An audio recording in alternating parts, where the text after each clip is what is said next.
Wait a minute, that's not my actual roll 20. Give me a moment. Hello, why is it showing my humble bundle? Why is it What is this? Give me a moment. There is a bit of a technical difficulties.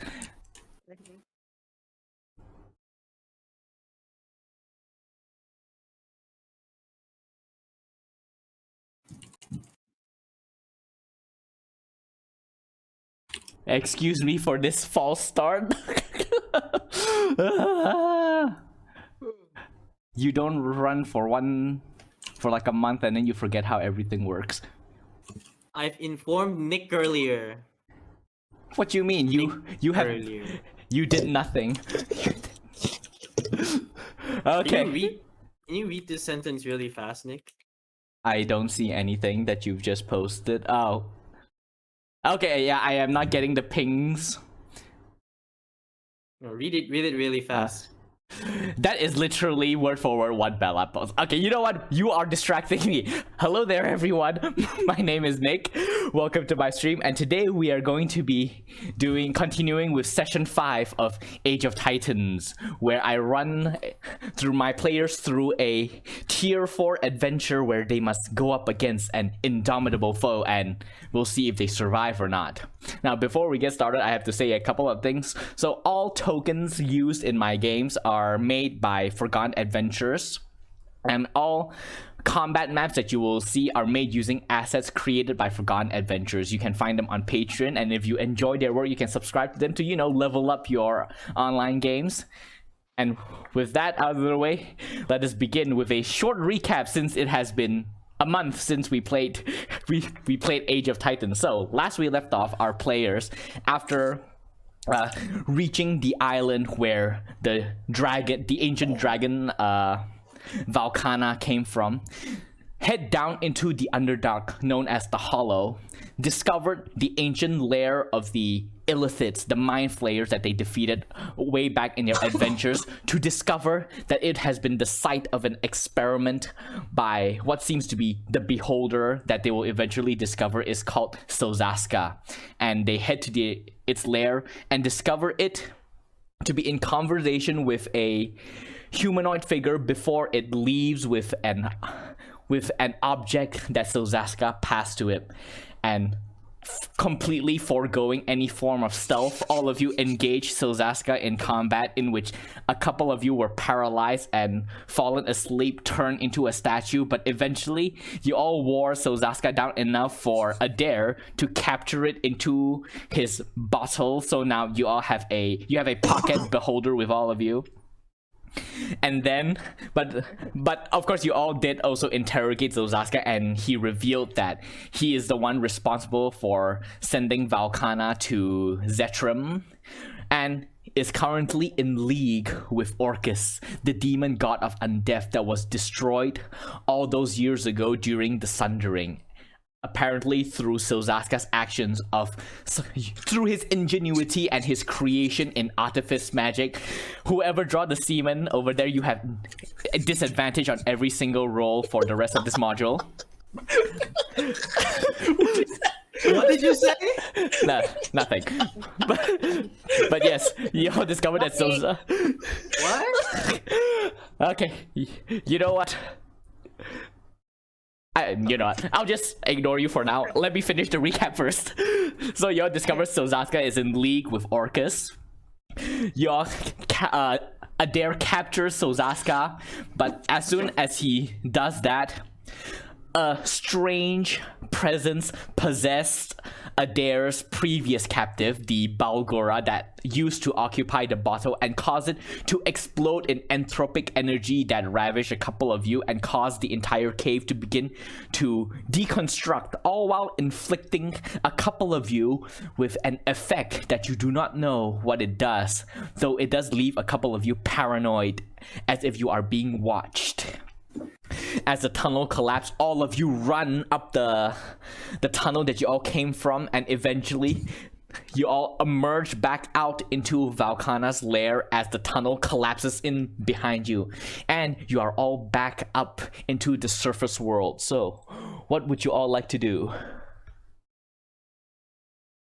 we're not back on the ship, right? Not yet. I thought we were back on the ship, weren't we? Oh, I mean, we can all go back to the ship instantly if you want. We can just say that you all make your way back there easy enough.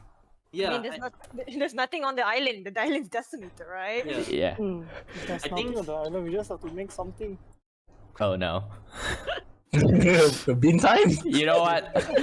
Better here than in a populated environment. So yeah, just roll your beans as you plant it as you leave. I'm gonna pick up a tree with my broom and like go 5 feet away from Okay. where he plants the bean. A tree Yeah. nods at you in thanks.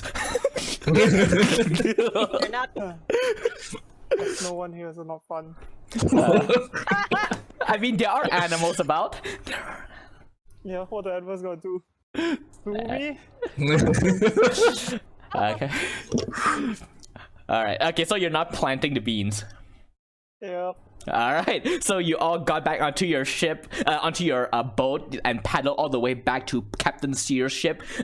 With the exception of Sven, who walks across the ocean floor. They basically you attach yourself to the anchor of the ship, and then they hoist you up. They're like to pull up you and your mecha back onto the ship.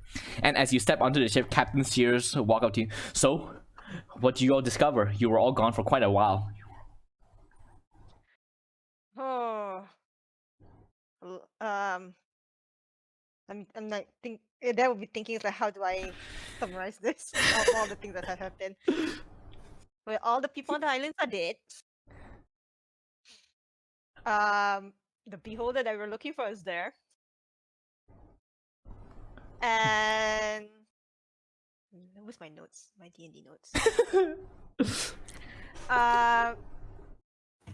Some people, we may or may not have a big, huge problem that might be related to Orcus. As you say that, you can see Captain Sear's face like, you know what? I think we should continue this over a bottle, you know. All right, hoist sails, and then everyone begins to the sailors all begin to move around and setting up their sails, and you all begin to sail your way back to Squall's End, which again will take 5 days. So during the 5 days, is there anything any of you would like to do in the meantime before I jump to some cutscene, so to speak? I guess I do. Wait, I got some notes. So Yeah, is you this guys considered a long rest? Yes, you all have your long rest. No, we just stay awake for 5 days straight. By the time you all arrive back in Oris, all of you have 5 levels of exhaustion for no reason, and now you all just chose to stay awake for no. I have a birthday where I just need to sleep. Yeah. I'm good. Okay, but yes, Oh. is there anything you all would like to do during I the? do, but I'll let you guys do first. 'cause Yeah. mine might take long.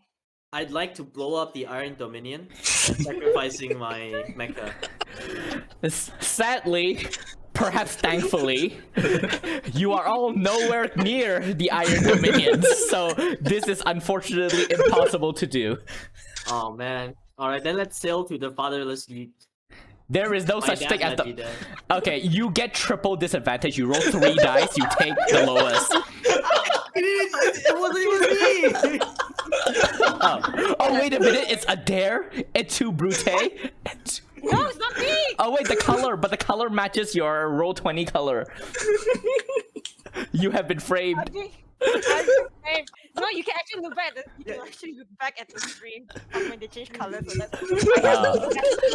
So that's Okay. Okay. Anyway, again. changing my color. Okay, so is there anything you all would like to do? You know, Zero, Halbjorn. I'm going to do something really boring. Can I just reset my contingency?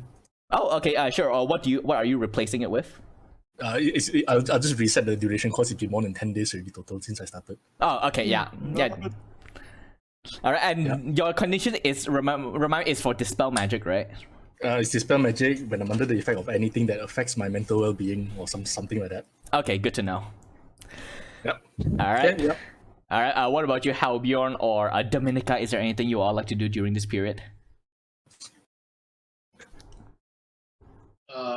No, not really. Probably just gonna stay on the ship and play around the shadow. That's it. All right. Okay. What about you, Dominica? think I'm just going to meditate in my own room, try to tap into Artax. Oh, okay. Interesting. Actually, we will get to that. Dare you do your thing first. Oh dear God. Okay. I would like to like. Shit. Where's my notes again? I would like to contact my parents. I would like to contact my mom. Okay. Okay. No. First thing first. I have spell slot I can burn first. Then I will contact my mom first. I guess I would like. Where's my? Can I have your mom's contact? No, she's married. Leave alone. Leave her alone. Not that one. Okay. So, you're casting that one. speak with animal for. No, not that one. Uh, Sorry. The rain. Oh, here it is. Here it is. okay. I was like, you want to talk to your mom and then cast speak with animals. I was like, Sorry, I do not have sending, so I have animal messages.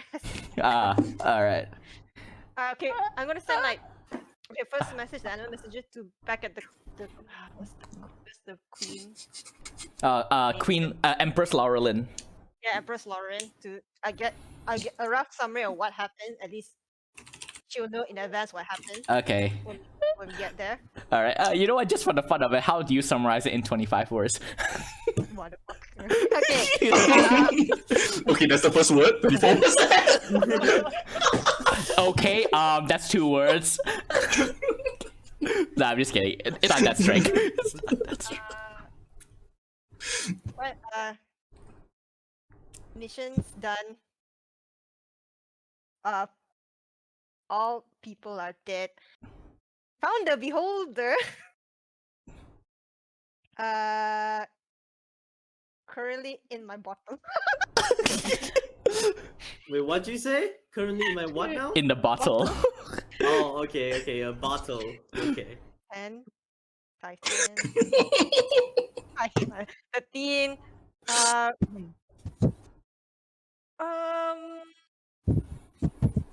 Situation becomes dire. Orcus is coming back. That's proof. We'll explain later when we come back. Okay. We'll explain more when we come back. All right. It cuts off at when we come because that was 25 words. Oh damn it!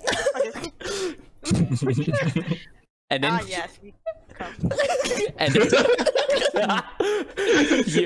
there was a pause, and then you get back a response from Empress Laurelin.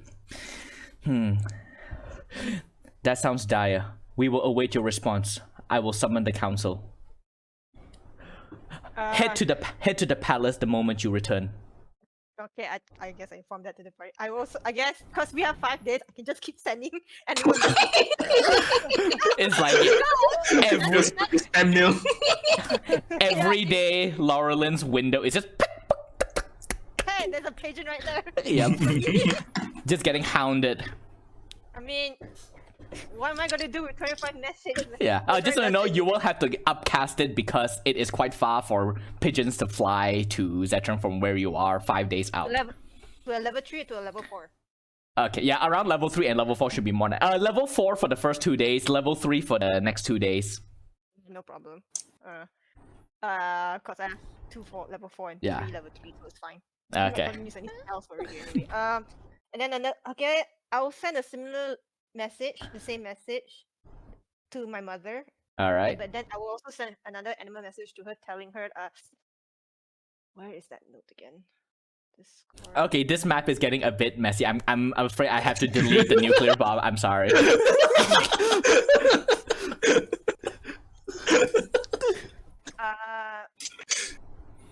I told her that I tell her like the same thing, but I also message her saying, do you know any information about Destin and Kala, the paladins that work for the theocracy? You send that, and after a while, you hear back from her. I'm glad you're safe. Those names are familiar, but I'll need to get in touch with my kin at the theocracy, at the Golden City. I'll reach back. Okay. Oops. Then I also inform her that Destin and Kala are working for God, Orcus, and apparently they're being brainwashed to do it. Oh, So you might want to inform the council, the theocracy about it. there is a pause, and then you just hear her go, "Oh, oh no." Yes, Mom. I will. Is this your I will inform the Grand Cleric and see what she says. Thank you for bringing this to our attention. I love you. Okay, please inform Dad as well. Thanks. Nah, that is not. Nah, she doesn't say that. She'll say, "I will." All right. Oh my god, too. I just saw what you. I have to hide this. I can't show this on stream. Okay, but. All right. Okay. So after those messages, is there anything else you would like to do? I guess I will try to practice my ability as a Horizon Walker. But at the same, I don't know. Do I want to attempt to contact? No, I don't think I should. Okay, no. It's like I may not be part of the clergy of the theocracy, but I don't know. I want to try to contact the god of the theocracy. What is it called? Oh, Sol Leona. So Leona, do I want to attempt to contact Okay. Leona? I mean, just so you know, gods are relatively easy to contact in this world. As previously Stella straight up just possessed Laurelin just to talk with y'all for a bit. But of all the gods, Sol Leona is the only one that has not contacted anyone since the Sundering. After that event, when Selenia died, Sol Leona went into mourning, and she has not been seen since. The only way that she has been contacting her followers and her worshippers are either through prophecies or visions and dreams, but she has not appeared as an avatar to anyone in centuries. But you can try. I guess I'll try to say, hey, I may not be part of your clergy, but my family really works for you, and I really How do you roleplay a person, the one person who is kinda not into the religion, Yeah. but do it for the sake of the family? Yeah, I mean, that is too how I talk to a god. Hey, I don't worship you, but my parents work for you, Yeah, I would like to. I guess I guess I want to give you a heads up what's happened. But yeah, I don't know. Give me a sign or something, because I do not want Orcus to come back. I have a lot of people that I would like to attack. All right. You know what? I Just for the heck of this, roll me a d100 in Roll20. Oh god, 300, huh? Yeah. Okay. All right. So just so you know, this is not a spell or anything. This is just you making a prayer. Unless you have a spell like what's that called, commune, in which case then you can straight up attempt actually contacting a god, but beyond that it will just be a prayer. So with that roll, I'll say that you send it out, and you're not as in tune with the divine side of magic as your parents are. You don't really know whether your message reached, but you get the feeling that it is probably received, but that you do not get a response. Yeah, I guess I try. Okay. All right. I guess that's all. I guess if anything else, I'm just gonna be in practicing the Horizon Walker stuff, and most probably stay at the boat just to keep an eye out for danger. All right. And with that, we shall go to Dominica. So you said you are attempting to meditate and reach out to Orthac, right? Okay. When do you do this? Do you do this immediately once you board the ship, or after a day or two into the sea? I think by the time it was by night in the sea, in my own bed, of course. Okay.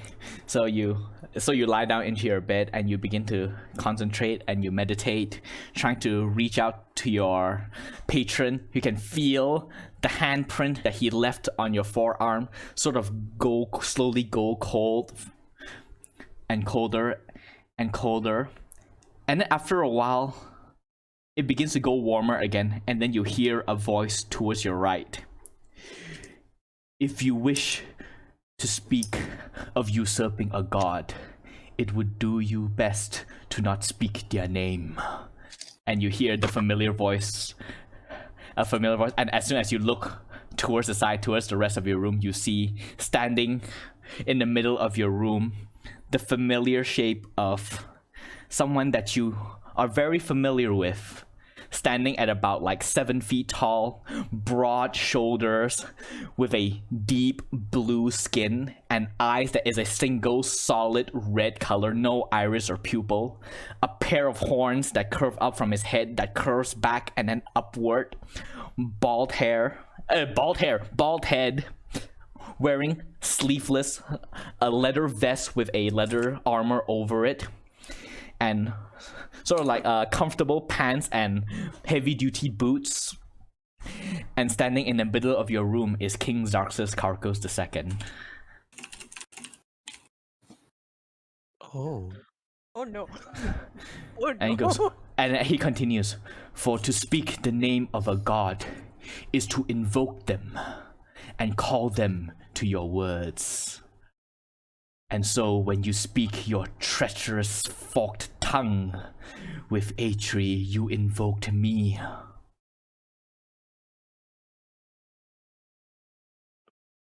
At this particular moment, did I invoke you, sir? My king? He looks at you with his familiar stoic stare, his expression unreadable. "No, but once you have invoked me, I decided to lurk. So it is true. The god of undeath has returned. And yet, with this obvious threat before your eyes, you still deem me the threat. Why?" It seems to me that you are dead, my king. And I wish nothing but your reign, your power. Are you lying? Towards my dominion. Are you lying?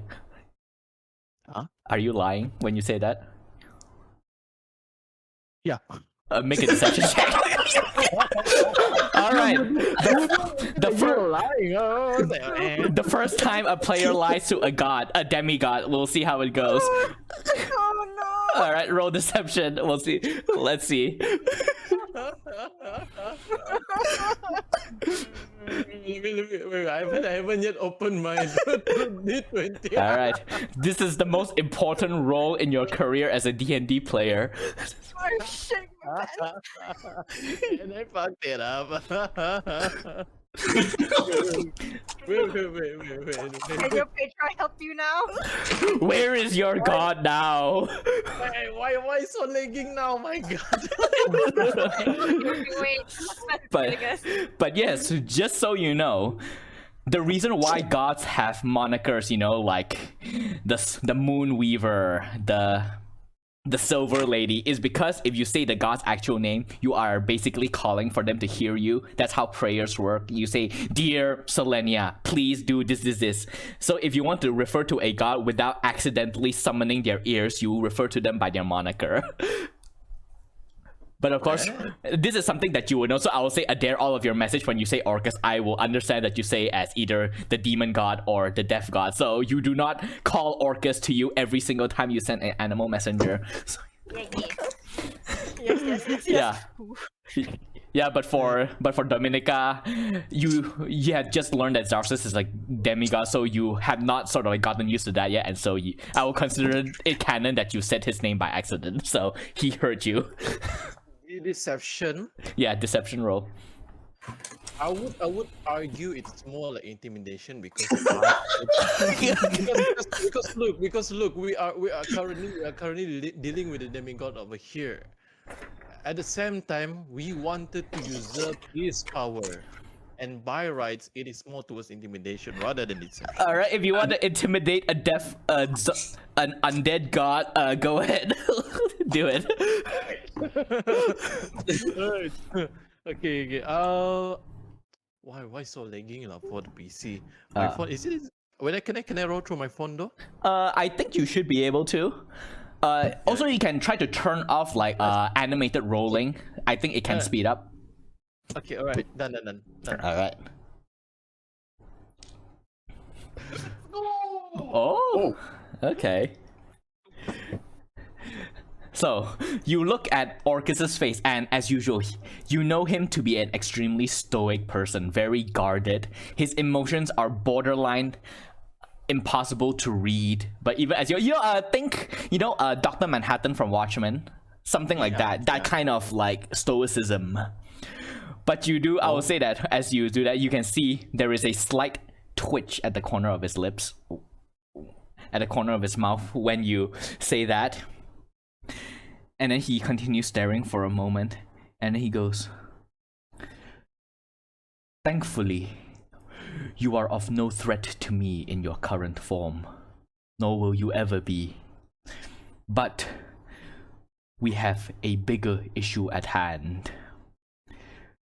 The undead god's presence is a threat to both you and I, regardless of our animosity or perceived animosity. If our old enemy were to make an assault on Oris, Karkos will be the first to fall. He cannot be allowed to make a full frontal assault. Do you understand, Duchess?"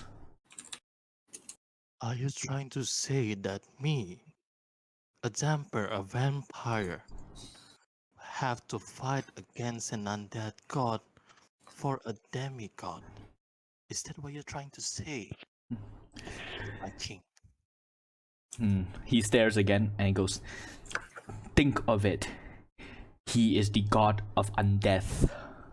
I may be a powerful necromancer as a mortal, an even more powerful one after achieving demigodhood, but I am still a demigod nonetheless. If he attacks, he will come after us first, for in order to ensure his invasion succeed, he must first destroy the Solvira Empire and the theocracy of Sol Leona. He will not pay any heed to the other nations. But based on what I have learned from that multi-eyed creature, he tipped the god of undeath's hand early. He is unprepared. He do not yet have the strength to challenge the Silver and the Golden City. And so he would need to boost his army with stronger undead, such as undead created by a demigod. I am powerful, but I am no match for the might of a true death god. If he attacked Dresmere, the city will fall. I will fall under his power, and so too will all the undead in our kingdom. And with us boosting his power, he will march on the rest of the continent, and there will be none powerful enough to stop him. He must be destroyed before he invades." And by this time, the Duchess suddenly grows out quite a cracking laugh. Like, me. At the end of the day, you're expecting a damper, a mortal of any sorts, to fight against the god of the undead for a demigod. What a notions to be able to see a demigod running towards me to fight against the god of undead. It is quite unheard to see a god getting so afraid of something much bigger than himself. Now you might be able to say you are very powerful in your mortal self, but look how pitiful you are behind that stoicity of that face. Now, I will consider what you're going to say to me, what you say to us. But as for the matter of fact, I would expect a certain compensation for that. A catch by any sorts. We're dealing with a god of the undead, and above all, a powerful more than anyone could ever realize. And we need a lots and lots and lots of catch for it.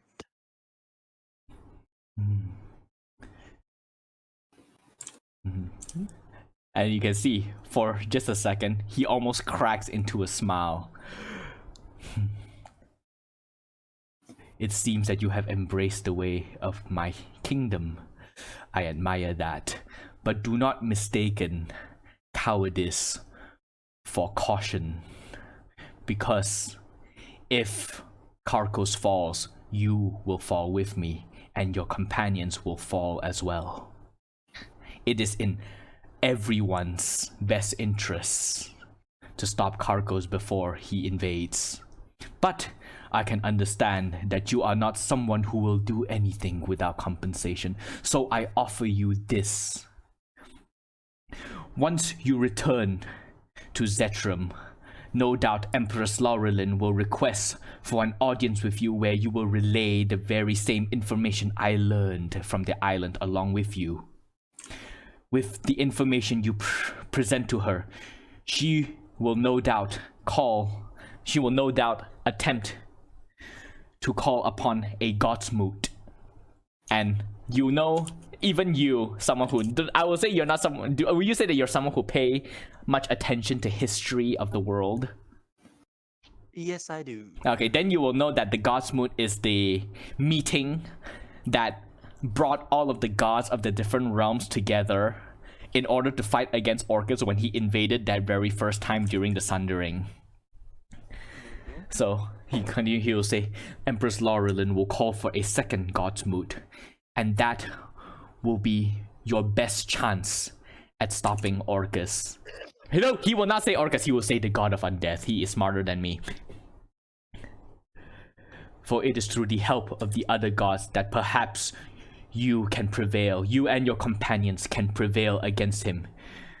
Once you return to Zetram, in exchange for you making sure that the godsmoot come to pass, I will pass along to you the research I conducted to achieve demigodhood. Is that sufficient? Your propositions is the most delightful. And if it is odd, and if it's what you say, I will accept it. I do not go back on my word. Indeed, you're not. And with that, he holds up a hand. You can see a flash, and then and you can see a scroll appears in front of him. He holds out a hand, and you can see a quill appears, and then he begins to write. And as he writes, he will say, once you inevitably confront with the god of undeath, it cannot be a mere defeat, for if you do so, he will just return again like he does now. When you confront him, you must kill him. And when you kill him, you will leave behind a divine void among the godly domains. And all the various death gods of the different realms will attempt to claim his domain for himself. If the wrong death god claims it, we would merely be replacing a tyrant for another. Should all of you succeed in killing the undead god, it would do Horus good if I am the one to claim his domain. That is the second stipulation in this contract.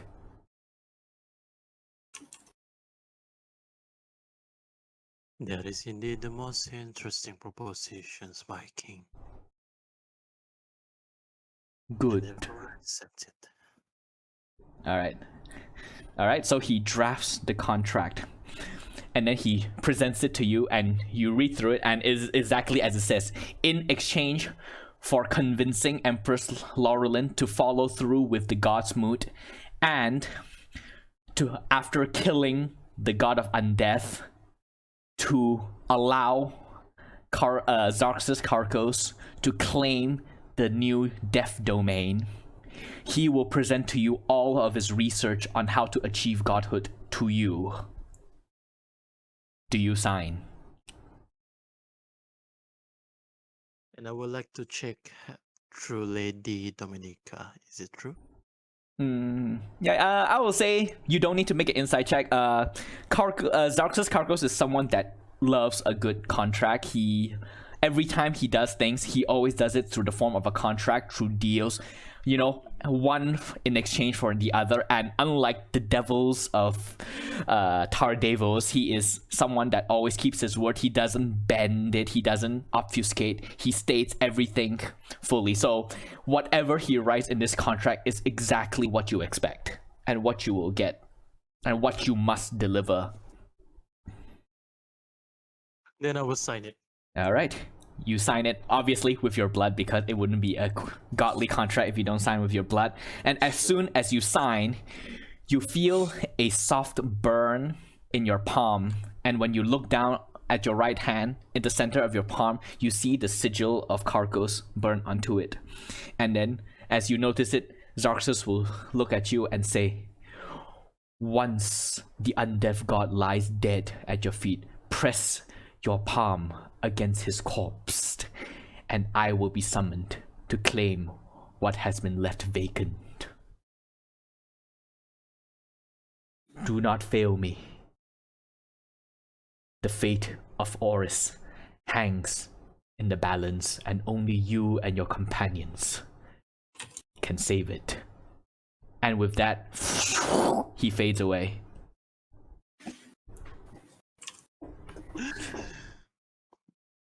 They woke up. Yeah, and looking honestly, no, you didn't sleep. You were awake the whole time. He arrived to you as an avatar. Oh, okay.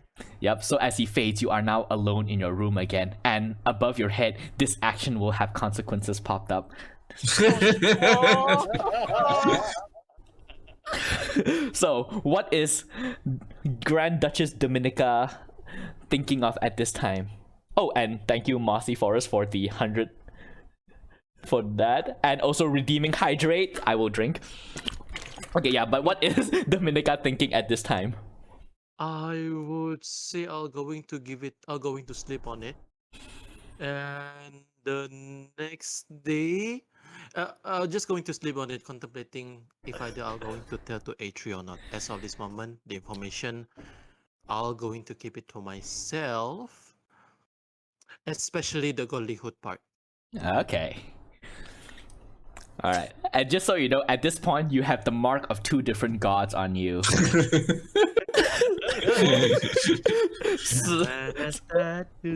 Yeah, so needless to say, the age-old adage of sooner or later you have to choose will no doubt be hovering in your mind. Oh. Okay. Okay, but yes, alright, so with that, for the rest of you, is there anything you all like to do in the ship in the meantime before we jump ahead to your travel back to Zetram? I'm gonna ask the teammate, do you guys want to talk to the beholder? If not, he's gonna stuck in the bottle throughout the journey. Alright, so one day you summon your entire party to your room and you hold this. It's a very cramped room with all of you inside, but you make do and you present this question. So how did the rest of you respond to this? Just let him out of some fresh air, you know? I'm sure he would let Yeah. the breeze of the ocean. Let's summon him in the palace. I mean, most probably would be going in the palace, because I think the Empress would like to talk to him. Maybe question mark. Most probably. But I'm just asking since before we meet up with the royalties and all. Might be our last chance to talk to him without the audience of the royalties or something else Yeah. interfering. Just so you know, if you do summon him, you do need to take precautions. I see no downside to this plan. Okay, what precaution may I need to know? Oh yeah, wait, no, your bottle ensures whoever you trap inside when you summon them, you have full control over them, right? Yep, I do, but for 1 hour, so I have to keep note of that. Alright, or so you think. Wait, what? No, okay, yeah. So I think thanks. Okay, now I. Oh dear. No, I'm God. just kidding. No. You are very confident that Silxasca is under your thumb while he's inside your bottle. Oh. I got it. Yeah. Okay. Let's play with that. Okay, let's not play game. Okay, let's play with that. Yeah. I am very confident he's underneath my spell for 1 hour. All right, so you're gonna summon him. I don't know if they want to talk to him. So far, I have no questions to ask him. So that's why I'm asking. Giving this question to the rest, if they want to talk or not. Ah, all right. So, what say you, Hots? Do you wish to summon the Beholder currently?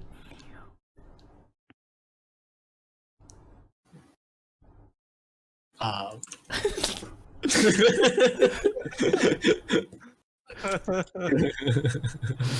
mean, we have a beholder, so yeah.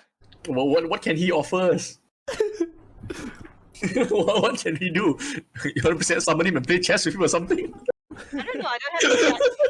Bread and wine, my guy. Bread and wine. I don't have the stat sheet. That's very concerning. I want to assume if I were to summon him, you are going to control the beholder, huh? I mean, you can control what actions he takes, but I will control what he says. Oh yeah, because I don't have the stat sheet. That's what I'm asking. Oh, Under okay. my pet. Yeah. Under my pet. Yeah. The Balgura. See the Balgura still there. Oh yeah, yeah. The Balgura's dead. Like deader than dead. As dead as something can be. But yeah, you can use an action to remove the flag stopper to release a creature for 1 hour, and it'll be friendly to you and your companions, and obey your command for that duration. Yeah. Yep. Okay. But yeah, I'm like, if there's no question, then then I'll just inform them that throughout the whole journey I've been informing, like whatever as much as the 25 letter messages I can to both the theocracy and the Empress. Okay. That's the status that what happened at the island. I just let them all know. Okay, so that is what you do, just non-stop pigeons just flying out. Like yeah, I would say that at some point Captain Sirius is like, we'll just like stop by your room. What's with all the birds? Not to pry. I mean, I'm no cleric or paladin or wizard. This is a ranger's spell that is equivalent to ascending. So Alright, good to know. Because this particular breed of birds, they don't really exist out here in the wide open sea, but magic, I suppose. And then if you do not want a pigeon, I can summon a different bird. Oh no. As soon as you say that, she sort of like, her hand sort of like goes protectively over her parrot that she now has, I will say. And it's like, no, keep to your pigeons. And then she walks away and goes back to her business. And I will say that around the 4th day, you receive a pigeon that arrives and pecks at your ship window. There's a specific name for windows built onto the side of ships. I forgot what they're called. So ship window, I will call it for now. And this is like a couple of pigeons over like a couple of hours, I will say. And hello, Bob. Yeah. Bob, my pigeon. Yeah. The first one is Bob. The second one is Ian. The third one is Tracy. The fourth one is like Leslie. I don't know. Like all the animals have like modern day human names for some reasons. And I mean, I'm a half-elf, I guess. And what you learn from your mom through the various pigeons is that Desden and Kala are members of the members of the Order of the Golden Knights, which is the sort of the military arm of the Golden Dawn. The Golden Dawn is the main religious order in the theocracy of Sol Leona. And so the Golden Knights are essentially Sol Leona paladins. About 10 years ago, no, not 10 years, about 5 years ago, yes, 10 years, I'm getting my notes mixed up. Yes, 10 years ago, they were sent up to, let me consult my map, up to the Suvin Plains, which is to the north, in order to investigate possible cultic activities near Green Hill, but they never returned or report back. And future Scouts sent to investigate the area found no cultic activity and no evidence of Kala or Desden, and they were marked missing in action. And then after like about like last year, they are declared dead. Well, they're not dead. In fact, they are being captured, brainwashed, and working with the death god. Yes. Yeah, so basically they disappeared 5 years ago, and before that they were loyal to Saul Leona. And your parent, at some point, your mom will say that she and your father do know of Kala and Desden. You know, during they're like colleagues, not like close friends, but colleagues and mutual acquaintances. They know of each other, and hearing that they now work for Orcus is as much of a shock to your parents and to the other people in the Golden City once they learn of it from your mom. So, yeah, that is what you learn. Well, maybe. Well, you can confirm that there was cultic activities, but I guess their plan was to capture those two. Perhaps. Perhaps. I mean, I wrote that in my message. Yeah. But, well, they're not dead. They are currently working with the death god. But they are brainwashed. I did see them did deals with the holder. Yeah, and you do know that once you learn of the 5 years, you realize that it does sort of like fall in line with roughly when Desden and appear to Silxasca to make his deal. So, I was doing from that. Yeah, so that means at the very least, Orcus has been active for 5 years. Maybe longer, but you do not know how much longer, because that is the maximum time frame that you have so far. What happens? Okay. Alright, I will also inform that my theory as well, that he might be active for 5 years. Alright. I sent those two birds both to my mom. One to my mom, one to the Empress, I guess. Okay. Alright, and with that, not much else happened. The sea is surprisingly clear for the next few days as you all arrive back at Squall's End, and eventually you are all on your way either inside mechas or on wyverns or on broomsticks. You all begin to fly your way back to Zetram, eventually passing over the farming village of Terran. You angle yourself up to the familiar cleft in between the Townrath Hills and you see Zetram. And as you arrive, you can see that repairs are already underway in the— oh my god! 4 hydrate spams. Give me a moment. Alright. How many days has passed when you're traveling? Okay, so 5 I'm feeling a bit bloated. 5 days to get back to Squall's End, and 3 days of travel on your various mechs and brooms to get back to Zetram. Heart of Valhalla is back active already.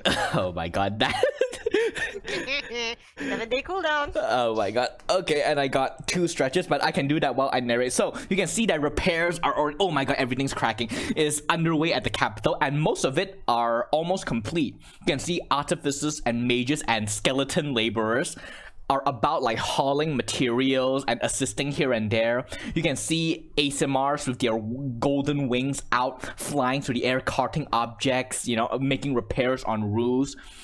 And so like just from that you can tell that assistance from the theocracy and the kingdom of Carcos are here. But as you walk through the main gate and begin to make your way towards the Palace of Glass, or you notice that among the people helping, you also see draconic soldiers, those of Tyrondir.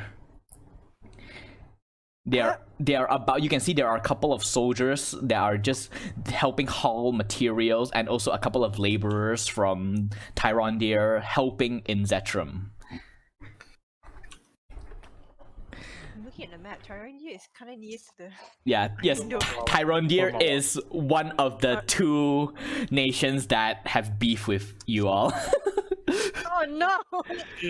They were the ones that hire you to infiltrate the Iron Dominion in order to steal— to figure out their Warforged blueprints and to pass it to them, but you freed the Warforged and destroyed the blueprints instead. So yeah, they have beef with you. Not as big as the Iron Dominion, but they are a bit hostile to you. But Know that we have pissed off them. yeah, I mean, everyone knows about your legendary beef with each other, but yeah, the Tyrandirians are here and they don't seem to pay you any mind. A couple of them do look at you, but you don't see like any outright hatred from them. They're just like currently, they're just focused on helping with repairs in Zetram. That's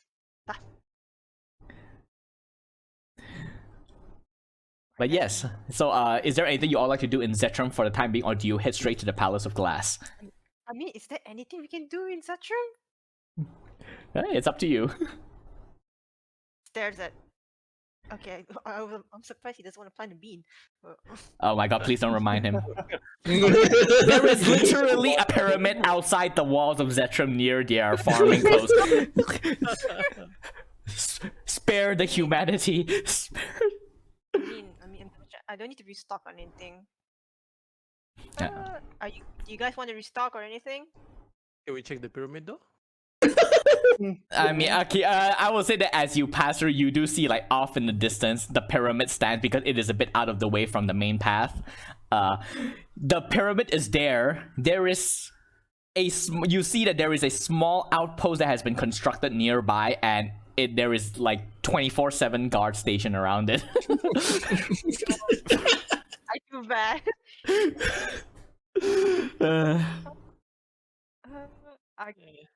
I got nothing. Yeah, I mean, surely this pyramid will not come into play in Age of Titans 2, but you know. Surely. Yeah, but yes, okay. Alright, so you all head up to the Palace of Glass.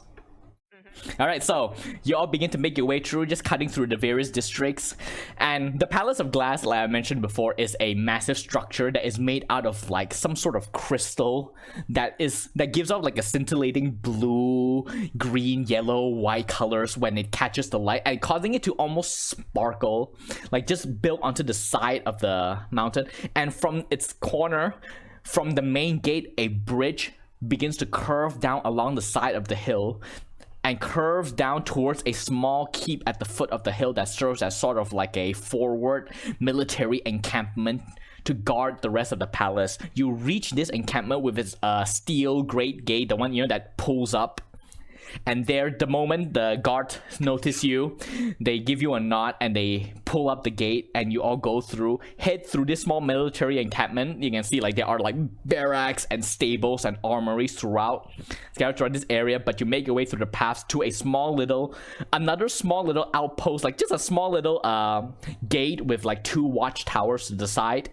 The door is already open, and you get it, this one is probably left open for the most part, and you all head up and begin to make your way up the side stairs and curve towards the Palace of Glass itself.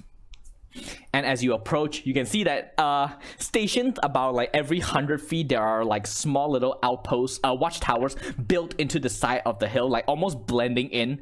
But and if you are not paying attention to it, you will probably miss it if you are just giving a casual glance, but you've all been here quite some time, so you do notice the watchtowers like camouflage into the hillside as you make your way up. Like very well defended, very well fortified, this bridge. You gather that if anyone were to attack, many soldiers would die before they reach the actual gate of the palace. You arrive at the massive double door, already open. You step in, and again, inside, it is almost like, you know, this is a weird reference to make, but you know, like Elsa's palace from Frozen. It has that texture to it, like there is no wood or stone. It's like the entire palace is carved out of like crystals. And you look at the walls, and it's almost like it's translucent, and you can see like layers within it that probably leads to like other chambers, but you do not see people there. It's almost like it is warded specifically to like prevent, you know, intrusion of privacy within this space. You make your way through. Oh god, Popo DJ had a power trip, is it? Yep. Oh no. Do we pause or we just continue? You know what? This is actually you know, since you all just arrived at the palace, we can take a short like 5-minute break before we come back, and we'll see if Popo is, you know, his side is fixed. So I will. Hang on. Yeah. So Sorry, I have a suggestion. Could we sidetrack towards the pyramids? Yeah. It will only take 5 minutes. It's just 5 minutes. For the purposes of this, I would say, are you attempting to enter the pyramid? Yeah, why would we not? Sure, why not? We caused the trouble, might as well clean it up. Yeah. In that case, I will say no. Because that will lead to that is literally another campaign right there if you go into the pyramid, and don't really want to deal with that for now. Oh, another hydrate. But I would say that for the purpose that you all do go there, but then you do hear them say strict orders from the Empress. No one is to go into the pyramid. Not even you, unfortunately. Yeah, I'll turn the pin right under his feet. Oh my days. Well, imagine he spawned another pyramid next to the pyramid. Oh.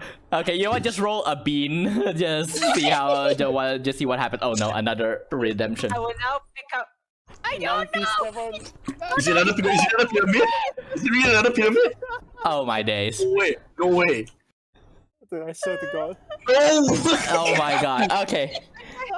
Just so that we do not get two pyramids colliding each other and exploding, I will say as you cast this, the pyramid becomes even bigger. Like the ground rumbles, and you discover that the pyramid that had just been summoned is merely the tip of an iceberg, so to speak.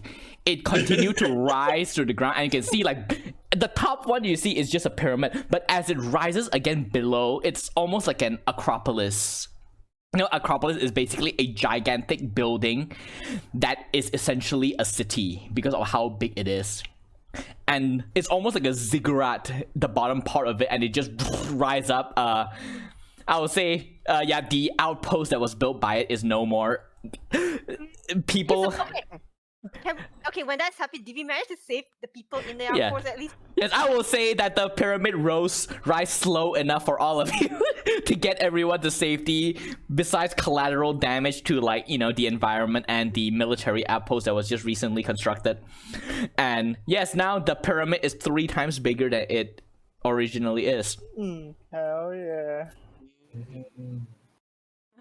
And you can see, like, the captain of the guard over there is just, like, looking at it, is like, well, he turns to you, Raika, I will leave it to you to explain to the Empress.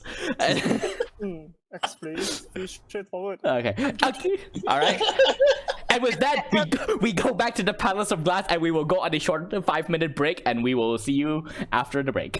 Bye. Okay.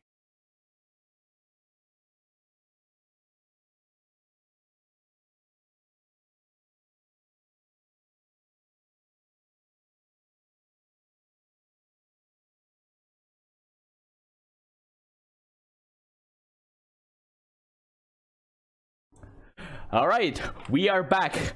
Apologies for that little BRB. Sure. One of our players took a power trip, literally. So, but they're back now. And so, last we left off, we are heading to the palace. Actually, you know what? I realized I left out something.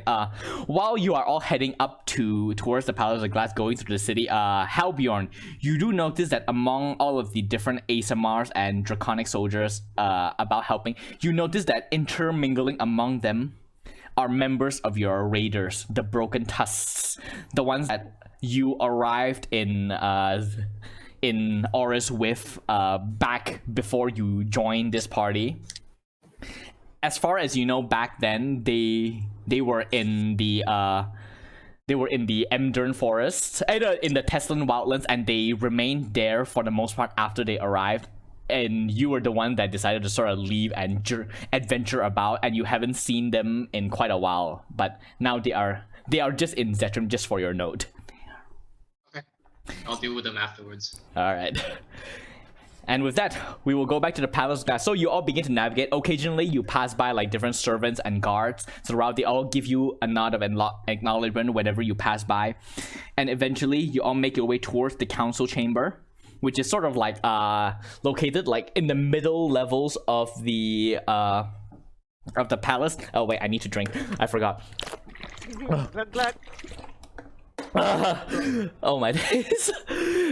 Too much water. Actually, it's good because I rarely drink water. I always forget to drink, so you're all helping me, huh? Bella's here. Sorry. Hi. Hello. Sorry. Okay, yeah, it's okay. You are a trooper for doing all the background convention stuff. We appreciate it. Thank you. Okay, but yes. Oh, more versus that. Yay. Yep. So it has been an hour and a half, and things have happened vividly. Would anyone like to fill A3 in or fill Bella in on what has happened so far?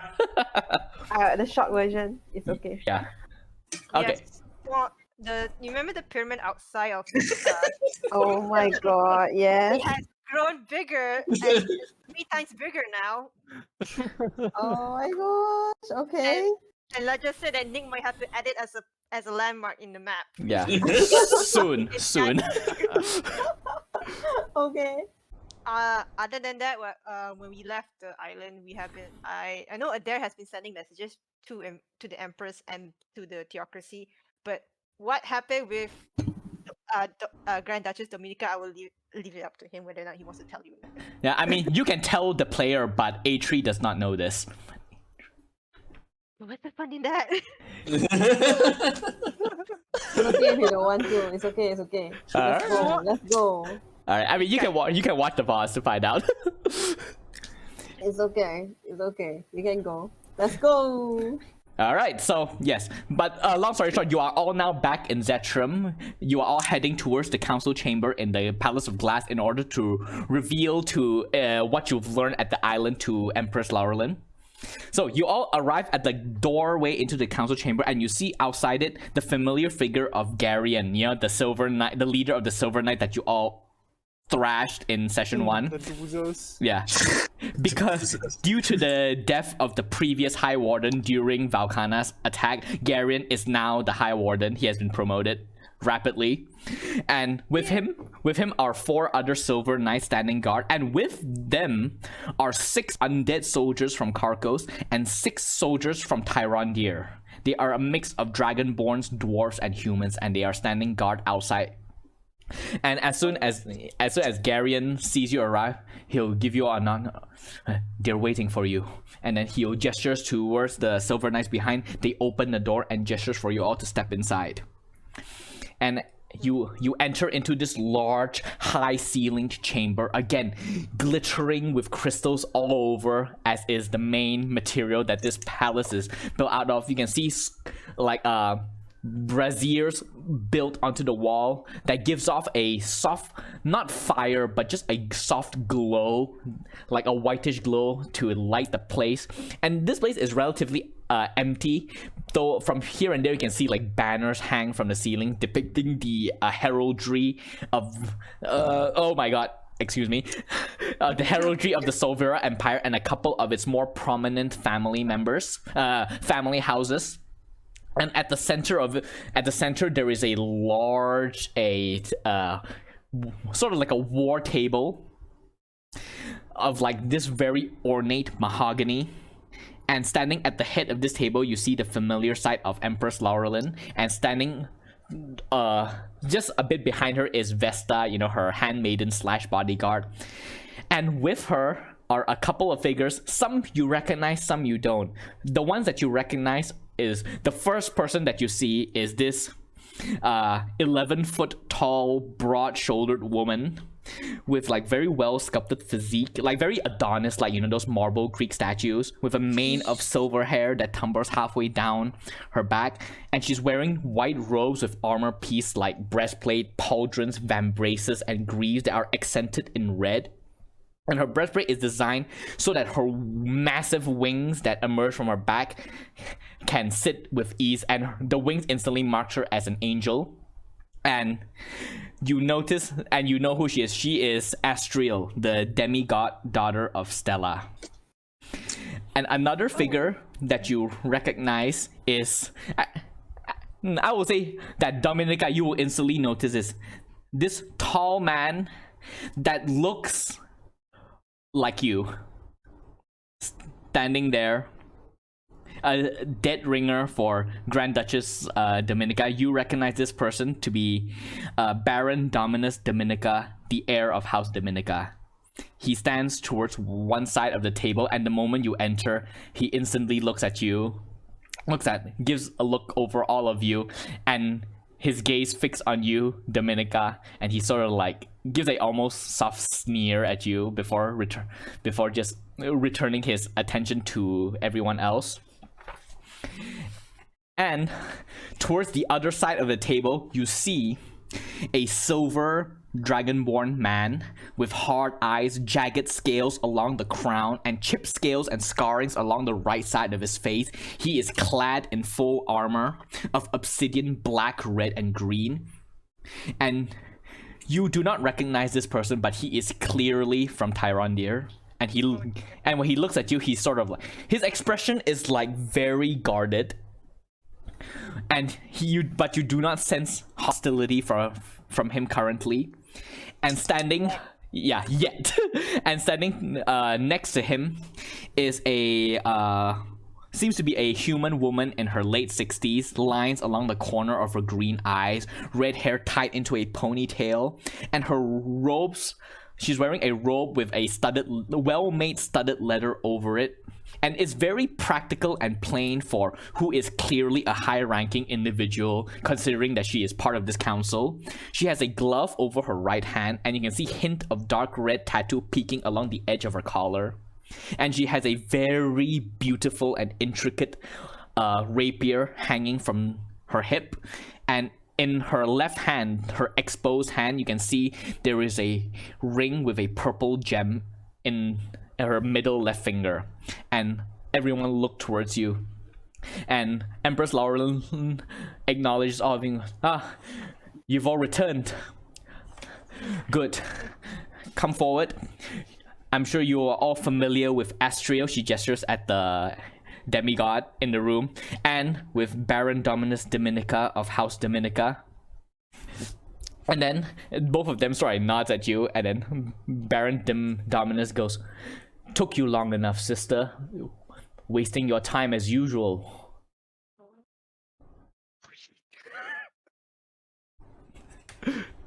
Do you answer his jab, Duchess?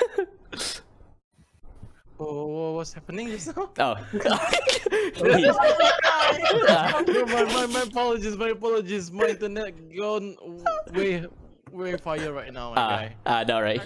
Your Baron Dominus, your brother, he basically looks at you and goes, wasting your time as usual, eh? At this important juncture. And after I look into my brother, glad you see your sneering doesn't come off right now.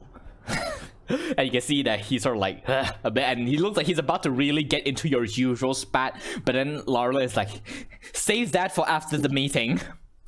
And then she gestures to the other side of the table.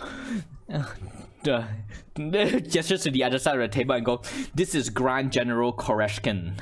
And you all know that the Grand General is basically the title afforded to the leader of Tyrondir. So basically, who you have here is essentially the king of Tyrondir, the nation that hates your guts. And then she gestures at the woman and go, "And this is Isilra. She is an archmage of the Soulfire Pansophy and a representative of Fandelier."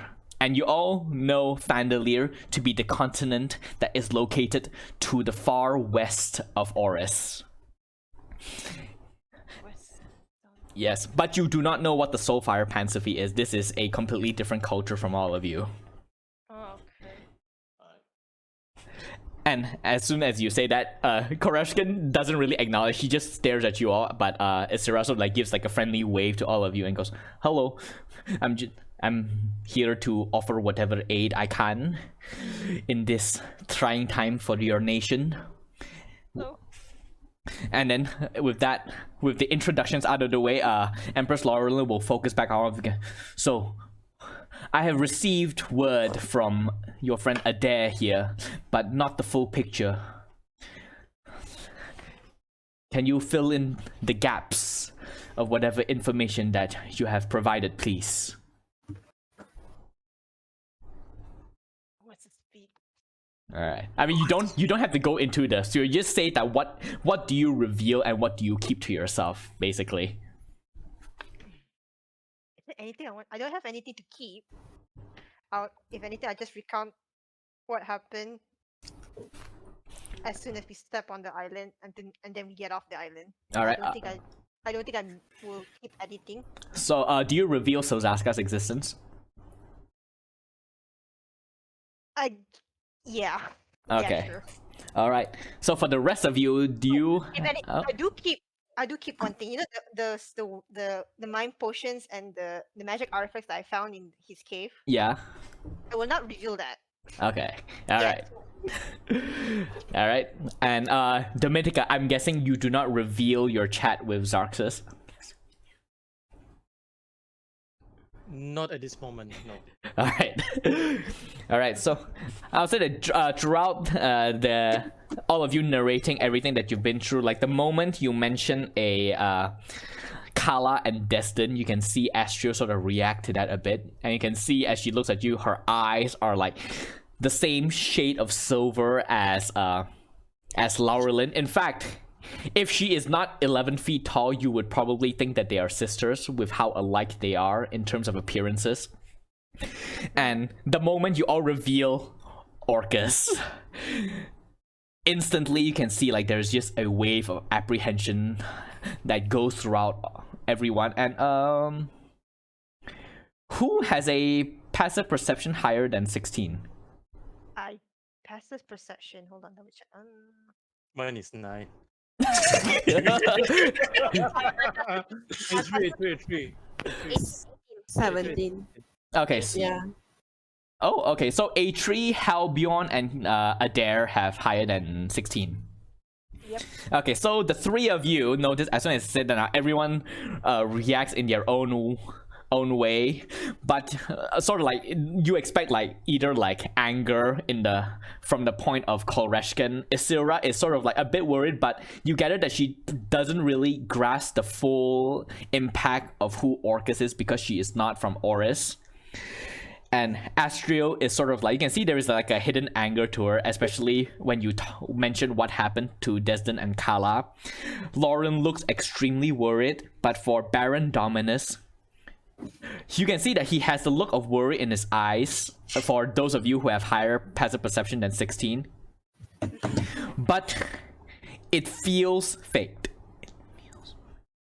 Like the look of worry on his face feels faked to the three of you. That is what you notice. And as soon as you say that, where is it? Koreshkin will go, if that is the case, then we must mobilize the armies of every nation in Oris. If indeed what you say about them having access to stable teleportation magic is true, that means that they can assault any of us at any time and anywhere. We must place ourselves on guard. And as a response to that, Astrid will say, I am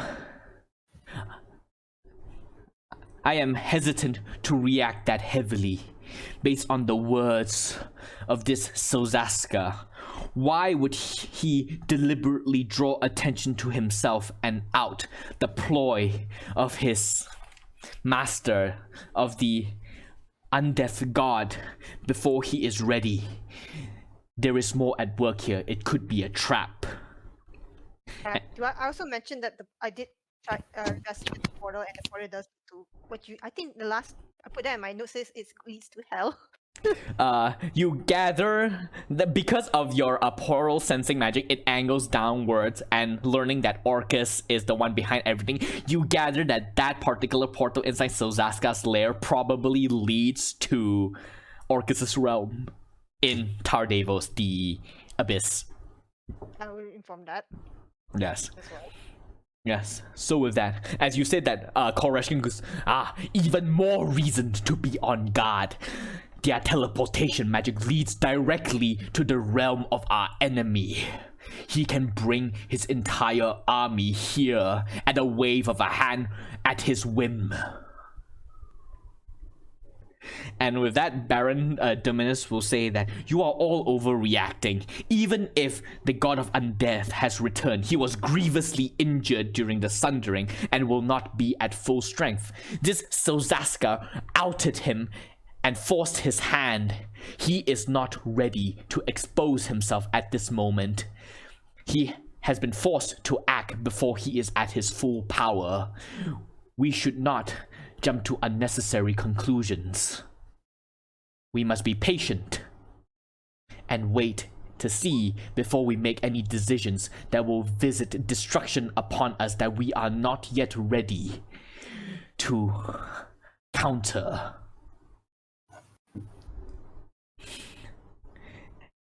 And with that, Isilra will go. So, I am not as familiar with Orcus as I am with the rest. She will not say Orcus because she is smarter than me. She will say, I am not as familiar with this god of undeath as all of you. Back in Fandalir, this individual that threatens you now is merely known as a demon prince of the abyss that once served the fallen gods. And I am honestly a bit surprised at the fear that he's instilling among your people. But if you do mention that there is a teleportation magic that leads directly to his realm, the magic of my people in Fandalir are different from the ones here in Oris. I understand that your teleportation magic has a tendency to implode. And with that, Laurelin sort of like gives a nod, and then Asura will continue. We do not have that. Nope, her accent. That is not her accent. We do not have that issue in Fandalir. Our magic came from a different source, not of the gods of Oris. So, teleportation magic, planar travel magic is still available to me. If the demon god, this demon prince has returned, I recommend you take the fight to him directly in his home realm. If you kill him there, he cannot regenerate. And as you say that, Empress Laurelin will go, that must remain our last resort. Assaulting a demon god in his realm is borderline suicide. And with that, he'll turn to the rest of you. What opinion do you have regarding this issue? What do you think as someone who has experienced the demon god's true strength at the island, what do you think is our best course of action?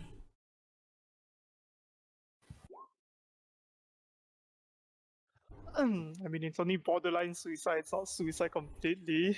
Yeah, we still have a chance. Yeah. As you say that, Don't go across the border. as you say that, Empress Laurelin, so like, I think you fail to understand the consequences of invading the realm of a demon god. If you fight him there, he will have access to his entire army that he can call to his aid at his beck and call. He will also have access to powers and magic that is only available to him in his realm. He will be even more powerful fighting him there than he will be at anywhere else. I guess it's a good thing you guys didn't charge into the portal when the cave's collapsing.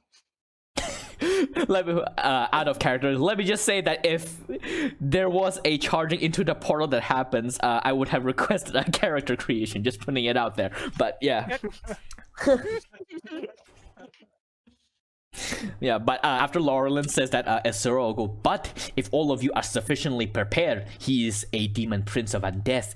If you were to successfully ward yourself against his necromantic powers, you might stand a chance even facing him at full power in his realm. Remember, if you were to kill him, if he invades and you kill him in the mortal realm, he will simply regenerate again back in his realm, as he did after what you all did to him centuries ago during what your history referred to as the Sundering. He will just heal and he will come back again to threaten you in maybe 10 years from now or 100 years from now, but he will return nonetheless. But if you kill him in his home plane, he will be dead for good. He will no longer threaten your land and your nations.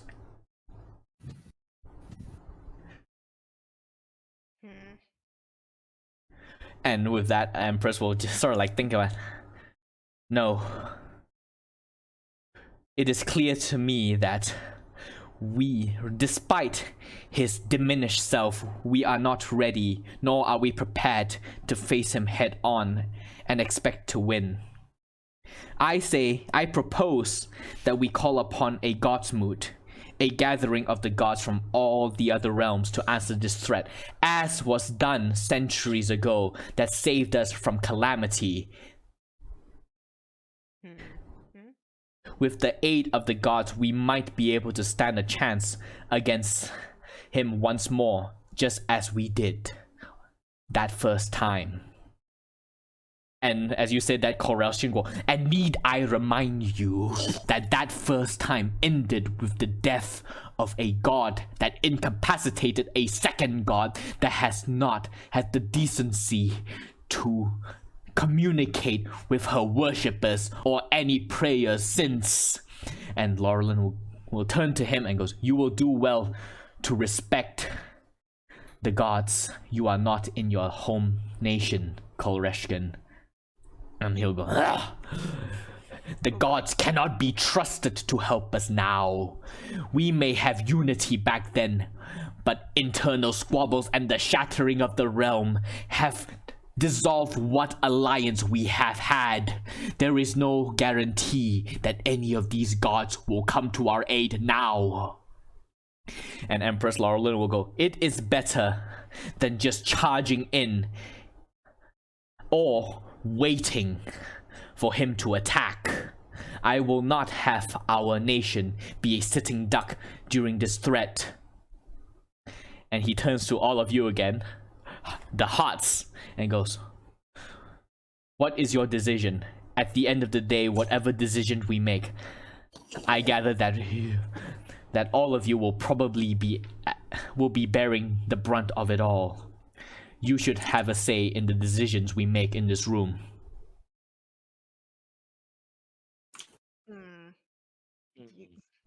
You guys want to have like a group discussion away from them? Or something? Yeah. Yeah. Yeah. I feel like we need to gather our thoughts before we make our decision. You can see, Koresha is definitely not happy about this, but Empress Laurelin will go. She'll give a wave of a hand. We will.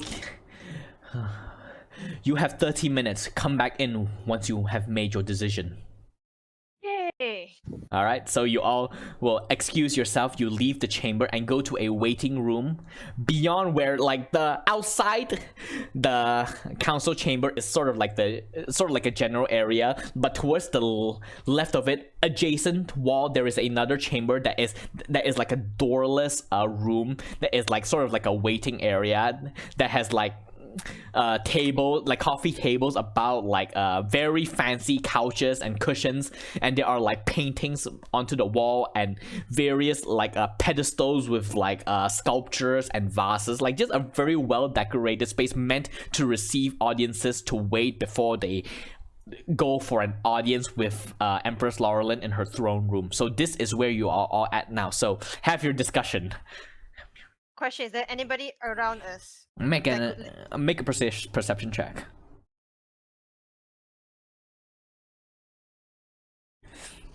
Okay, I mean, you look around, there is like, of course, once in a while you can see like people walking around, like, though not as many people as you are used to, because the Palace of Glass have like a very sizable workforce and retainers and households, but most of them, like quite a number of them, have been shall we say slaughtered during Valkana's attack. So the current population within the palace is very much at like 40%, but there are still like people walking around, but they don't seem to be paying you any mind.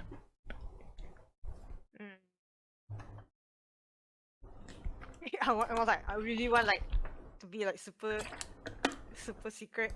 Alright. And then you want to listen in, like, is there a place for it or something? Yeah, I mean, you are in the waiting room. You can just like there are like various there are like couches arranged at the central chamber, but there are like different tables and clusters of chairs towards the corner that you can sit at, in order just like at the far corner you can just huddle there if you want. Because I might if I want to summon Silxasca and I don't want to cause an uproar, Okay. that's why I'm like, is there a place where nobody can see us? Maybe. I mean, you can go to your all of you by this point. You have earned enough like renown with Empress Laurelin that you all have your own chambers at the palace. You can go to your private chambers if you wish. Ask them, do you want to have our discussion here or go somewhere more private, aka our private chambers?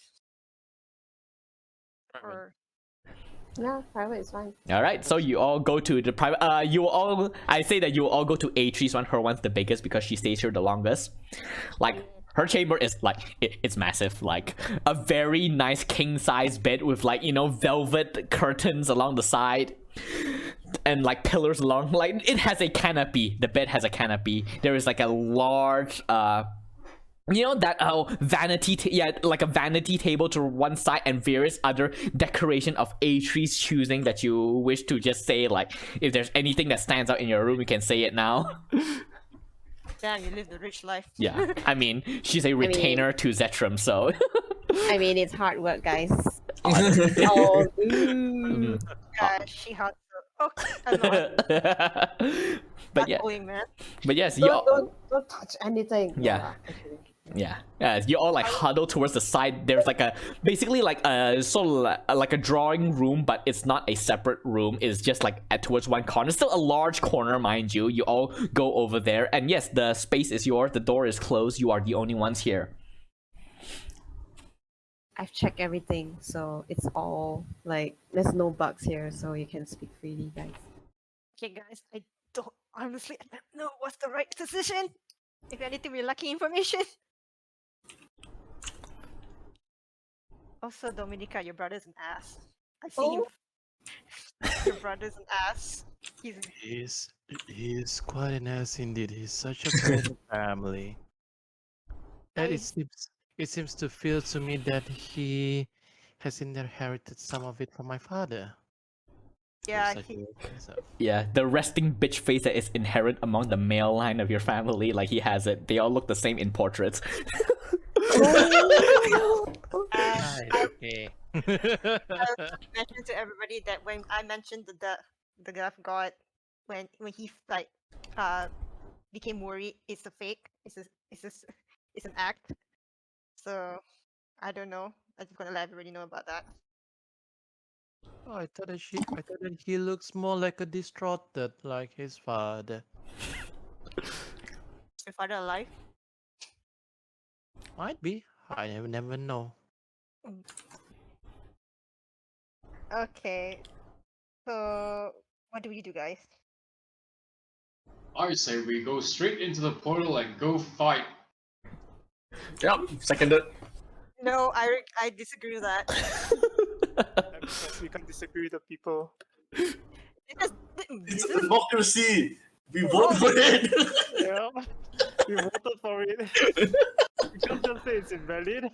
What are the plans if you do not want to go down? Okay, I will just recap for you. Also, during the council meeting, they did present 3 options. One, the one that Koreshkin present is to fortify all of the nations, gather the army so that they can be ready from wherever Orcus attacks. Because he has teleportation magic, he can attack anywhere. So this is the wait and defend option. Then Isilra, the archmage from Fandelier, said that because to her, Orcus is just a demon prince in her continent's history. He is not a god. He is just a demon prince. So she just suggests attack him at his home turf, kill him there, and so he cannot come back to life.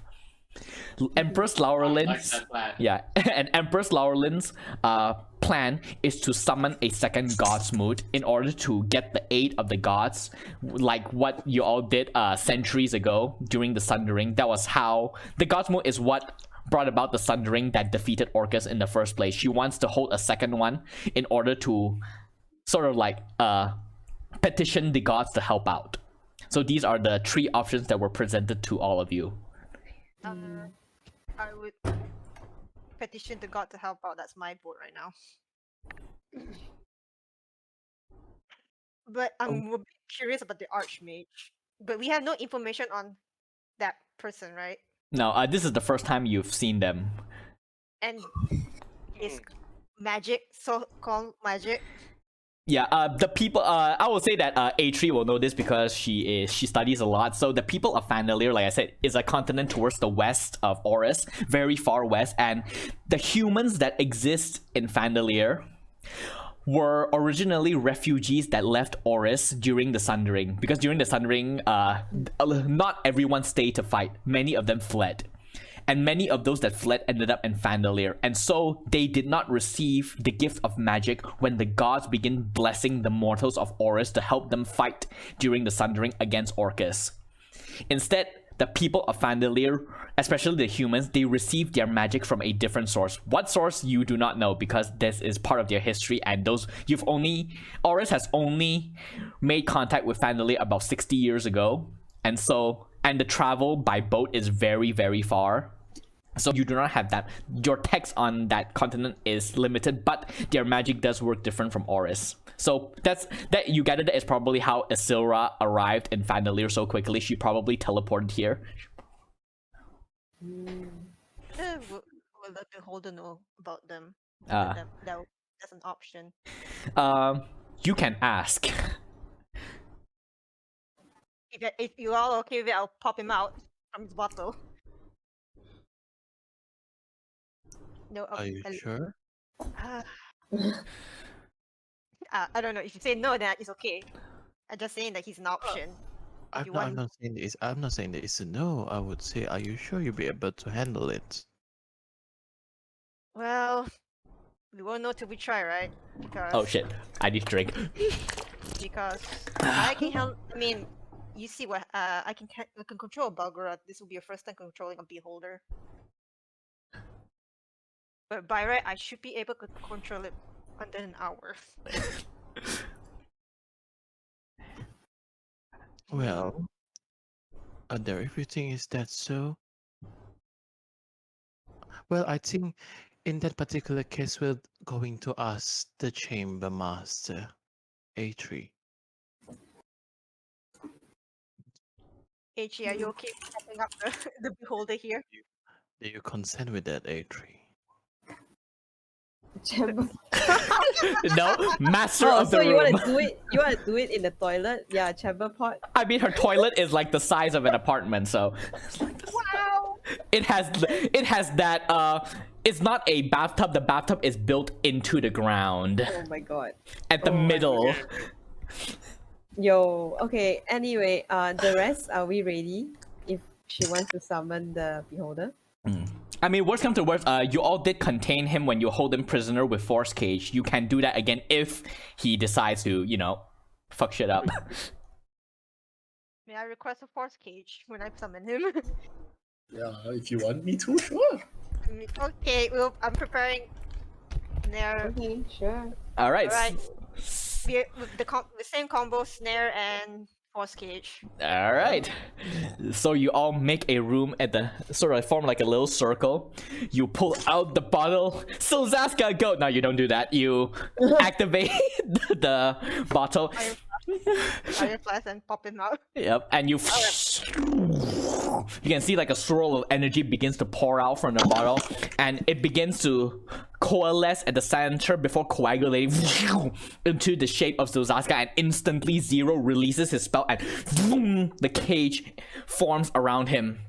And it takes a while, like you can see like Silxasca is a bit disoriented. His eyes are all 11 of his eyes are a bit disoriented, but after a while it blinks a bit, and eventually they come into focus and looks around, and eventually each of the middle eye fixes on you, Adair, but the other eye stalks fixes onto everyone else. And then you hear and he goes, "Oh, there is no need for such security. I am contained by the power of your artifact, dear Adair." Right. So, I don't trust him, but can I insight on that? he seems to be telling the truth. Alright, never mind. Or rather hard to read. You are not used to reading the expression of someone with 11 eyes and a giant mouth and nothing else. So you do not understand his emotions, but he looks at you with his central eye. He looks at you. So what do you need from me? I guess I'll bring him up to speed. What has happened, like during the council and the three choices that they present us, and I also ask in your opinion, what do you suggest? You know what? This has no bearings on what Silxasca will say next, but refer to your bottle item. Does it? If you ask questions to the person contained into it, are they obligated to tell the truth? They say your creature is friendly to you. What does that mean? Okay, if they're friendly to you, then I will say he has no reason to lie to you. Yeah, here it is. Okay, you give no command with takes. Yeah, I mean it's friendly. Like as far as like, I mean, Silxasca, even when you smacked his ass and interrogated him, he's already friendly to you back then too. So right now, he doesn't seem any different from what you're used to.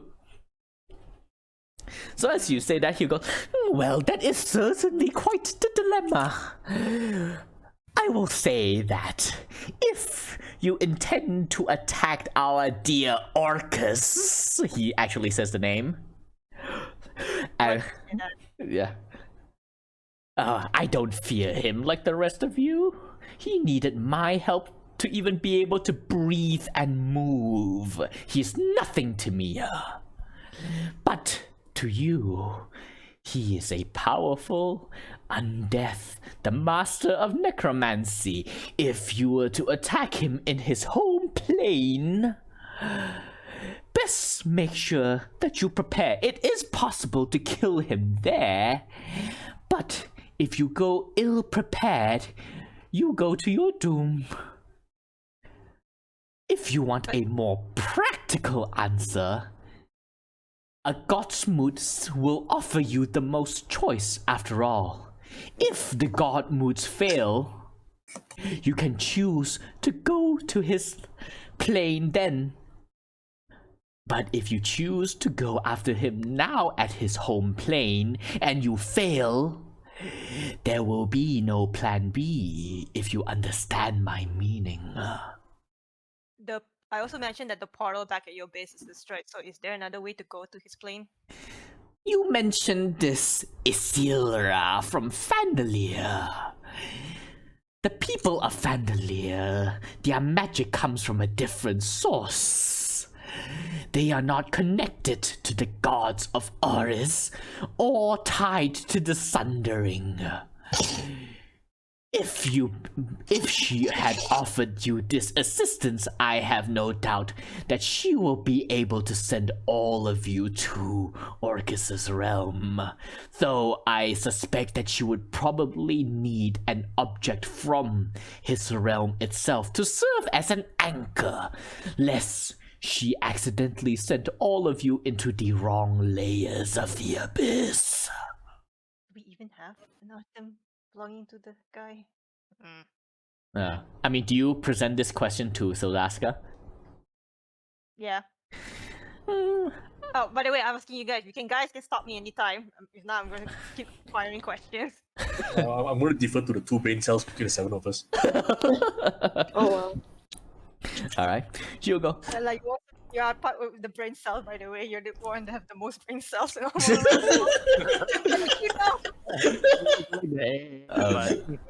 Oh boy. Yeah. She'll go, I do not know this Vandelirian, this archmage of the Soulfire Pansophy. But if she doesn't have an artifact, you can simply look for one. It doesn't have to be native to the realm itself. It must merely have remained there for quite some time. Usually a year is enough. And you already know, based on our previous conversation, of certain individuals that have positively resided in his realm for longer than that time. If you were to rob them and steal a piece of their equipment, perhaps that can be used as an anchor if you wish to pursue this course of action. There's an option. Hmm. But like I mentioned, it is a dangerous one. If you go down this route, it is all or nothing. There is no falling back. There is no do-over. You fail, then all is lost.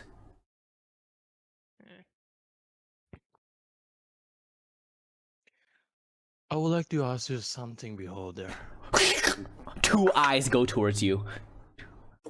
If were you there during the Sundering? I felt its ripples. I saw its destruction, but I did not participate in the war of gods. It is of no interest to me. But I was there. I was alive during that time, if that is what you are asking. So are you meant to say that the gods were involved, helping together?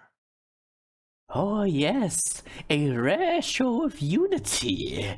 The celestial gods, the gods of Tar Devils and Shah Abyssia, which is the nine hells and the abyss, so the demon and the devil gods. The Fey realms and the elemental realms, they all came together in conjunction with the mortals in the gods' mood and devised a strategy to fight Orcus and his undying army. Many lives were lost, including that of Selenia, the Silver Lady, the consort of Sol Leona, who now mourns her death even after all of these centuries. As I said, the God's Mood is your best chance at survival, but do not mistake that for a repeat of the first God's Mood. I do not believe that the gods that once turned up will show again.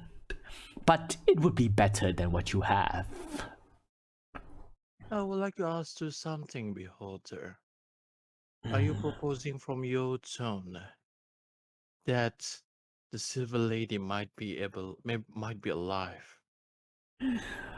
Oh, that would certainly be quite the twist, but no.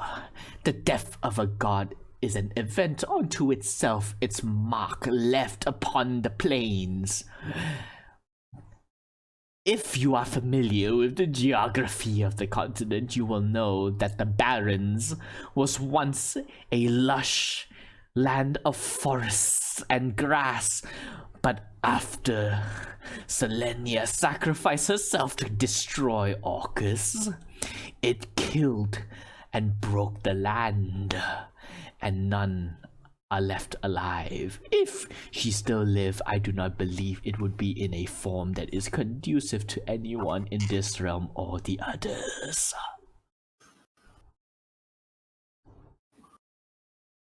Understood, But Beholder.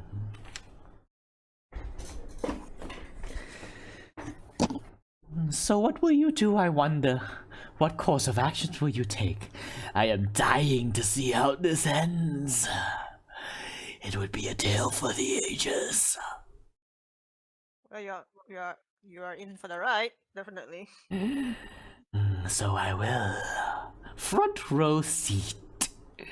So, make the correct choice. While death do not scare me, I intend to stay around for much longer than that. Any more questions you guys want to ask? Nope. If not, I will put him back into the iron flask. I am not. It's approaching that 1 hour point. I know it's 1 hour, but I'm not gonna. Until next time, dear Adair. And he dissolves and goes back into your bottle. I hate when he calls me that. What I mean is like, what does he call you, baby girl? You not speak of it. Oh, Adair monster fucker confirmed. Ah! Whoa, whoa, whoa. Hello. Look, we're all playing Dungeons and Dragons. If everyone has a little bit of monster fuckery in them, with a number of animal folk that exist beyond. I may be a ranger, but don't go that Look, way. Yeah. Look at that. We're not going to judge. It's okay. It's all right. You see, and that's like no, hold on. It's But- all right. Okay. It's all right. I No. wonder what you do at night No, hold on. with the iron flask. Mm. Oh boy. I do not. Oh boy. Listen, I no. I should go to You know me, Yeah. I hate it. And there's like, anyway, moving on. I will going to call up into the team. I said, ladies and gentlemen, reptiles and makers. I believe that what we have over here is a huge lots of informations. But I believe for myself that the God's mood is the best options that we have over here. We'll be able to reconvene the gods to fight for the battles. And the challenges that we're going to face is not a mortal. It's essentially a god. And as we say, fight fire with another fire. And therefore, we have to reconvene the gods' moods to bring in the gods to our sides, as it was during the Sundering.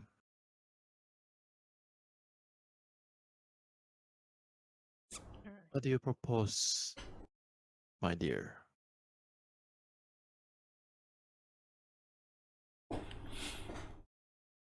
I do agree that we should do the God Moon thing, but it's also good to have a plan B, which is what the beholder suggested. Yeah, the Beholder basically suggests to have the traveling to Orcus's realm be plan B if the God's mood fail. It's always good to have a plan B, but yeah, I think. I'm gonna say this: you don't need a plan B if plan A works. So Yep. Yep. Plan B. Oh god, Agreed. another hydrate. I think by this time, I'm going to disclose the informations. Oh, you mean the conversation you have with Carcos? Yes. Now, I will going to disclose to them. I'm going to tell to them that the King Carcos, by the time that we're on the ships, I was having a meditation, and by this time, King Carcos came to me. Now, he do told me that the undead, the dead king or the undead king, DM. Oh yeah, that is one of his many titles. Yeah, the undead kings, or the undead gods, the kings. I can't You mean remember. the death gods, basically. The death gods, basically. All right. So we're going to disclose that the death gods, even if we're going to kill him, he might going to come into the realm for decades, another 2-3 more decades. We're going to have another sundering number 2, sundering number 3. How long we're going to get? How long do we going to able to finish this unfinished quest? Oh wait, I would just like to clarify. This is on me. I forgot to say it, but in the contract that Zarxus proposed to you, he also wrote into it that you are not allowed to reveal his divinity to anyone. Right. All right. Shit. You are basically what it means is that you can reveal the conversation you have with him. Okay. You just cannot say that he is a god, that he has achieved demigodhood. That is the only thing you cannot say. Right. You can still continue on this conversation. You just have to omit his godhood from everyone else. Right. So I'm just going to say that, the King Xerxes has come to me, and after they're requesting me to defeat the dead god, that's all. and he came to me and said that the god modes is the best chance there is.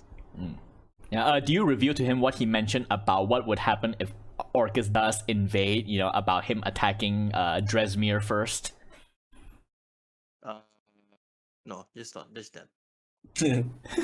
All right. So you basically give the solution, but not the reasoning. Yes. All right, fair enough. What if A3 asks what is the reason behind it? What do you say?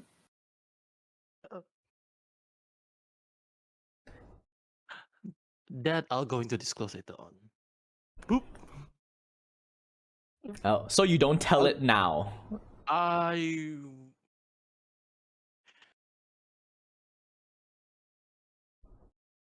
look into A3. How does A3 looks right now? I look onto A3. All right. So because A3 is the one that disclosed the information. To The you. first Yeah. one, revealed the information. The first one. Yeah. And how does she look at this particular moment? How does she look at this? Step back in the background. Yeah, what would A3's reaction be to King Xarxes appearing before Dominica and saying all of that and making that deal? I am I feel like I'm betrayed, but at the same time I understand what he's doing in a way. So at least Do I but I do not know that he reached demigod status also, right? No, you do. I do, right? You were among the first that he revealed it to. And then he didn't I did reveal to You revealed it to Dominica. so actually she also know now. Yeah, both of you are the only two people to know among this group of people. The two of you are the only one that knows about his godhood. Okay. So I just now when I asked Dominica that I challenged her, right? So what did she say? Are you gonna say anything? What was the reason behind it? challenge. Yeah, as- why did Karko say that the God's Moot is the best course of action and why he does not want Orcus to invade? Do you reveal the reasoning behind it to A3 and the others when A3 challenge you to answer it? Oh shit. A3 is challenging me. Yeah, sort Yeah. of. Like putting you on the that's why- spot. That's why I'm stepping way back. Yeah, remember all of this, and you can reveal all of this information. You just cannot reveal that the contract involves anything to do with divinity. All right, you pin me down. I'll going to disclose the information to everyone then. All right, so he will disclose it to you. Bella. Except the divinity and the god and the way to the god. Yeah. Okay. So I will recap it for you because Bella, you weren't here. So the reasoning for this is that Karkos believes that if Orcus is to launch a full-scale invasion, he will need to defeat the Theocracy and the Solvira Empire first, because those are the two most powerful nations, and the gods associated with those two nations are antithetical to him. He is a death god, Sol Leona is a life goddess. So they are his two biggest threats. But because Silxasca forced his hand, he is not at full power right now. So if he attacked the Theocracy and the Solvira Empire, he will lose. But if he attacks Dresmere first, a nation of necromancers, a nation of undeath, whose king is a demigod of undeath as well, Xarxes is powerful, but he is still a demigod. If Orcus attacks Dresmere, he will instantly fall under Orcus's control, and instantly all of the undead of Dresmere and the kingdom of Karkos, who are given unlife by a demigod and not a normal necromancer, these undead will be more powerful than the average undead. If he adds that rank to his army, Orcus will crush the Golden City and Zetram easily. So he believes that if Orcus were to launch a full-scale invasion, he will attack the Dresmere first, and the kingdom of Karkos will be the first to fall, and he does not want that to happen. And he will also be enslaved to Orcus, which he wants to prevent at all cost. That is why he suggested the God's Moot. Okay. As soon as they're here, that's I guess all more in favor of the God mood then, if that's the case. Since he's after Jasmine now. Come again? You there? I mean, I say after you said that, I said all the more reason to in favor of the God mood then. Yes. And that's why I propose the God mode to be our first and foremost solutions to end all of this crazy chaos amongst us. All right, so currently we have Adair and Dominica for the God's Moon. We have Halbjorn and Sven, who is for... And Zero, not Sven, Zero. Oh, and Zero as well. I don't know about Sven, because I'm the one who said I seconded. Oh, okay, so Zero and Halbjorn for just charging into Orcus's realm. So it's 2 for 2 right now. So what are the decisions of the other three? Charging in. In charging it. What about the other two then? God mode. Charging in. Oh, I see where we're going. I guess we're charged. Oh my god. How many people is charging in? 4. Apparently 4. I'm going to say like this. Like, guys, everyone. We're fighting against a god over here. You're expecting us to charge in against a god. That is such a reckless decision, not only for you, for us as well. Would you like to sacrifice all of these things, all of our adventures together, just to fight against an unwinnable battle? We need a god this time. Lots of gods. Nah, I'm good. Let's go. You basically have a god on our side. We're basically gods. Level 17, we're basically gods. I recall another D&D character who said exactly that same line and then died instantly 5 minutes later. Don't make me use it. Oh lord, don't not make me use it. Oh? Look, do I have a veto power in this? Do you have a what? Do you have a veto power in this as a lady, as a duchess? I have something, but I do not. I feel like I'm just gonna tip my alignment. Oh, I mean, feel free. This like I said, this decision will affect the course of this module. Like the decision you make now will literally affect what direction the rest of this module takes. So make the choice carefully. I say that. Come on, guys. This is a very important choice. I would like to make the right choice and not the hasty choice.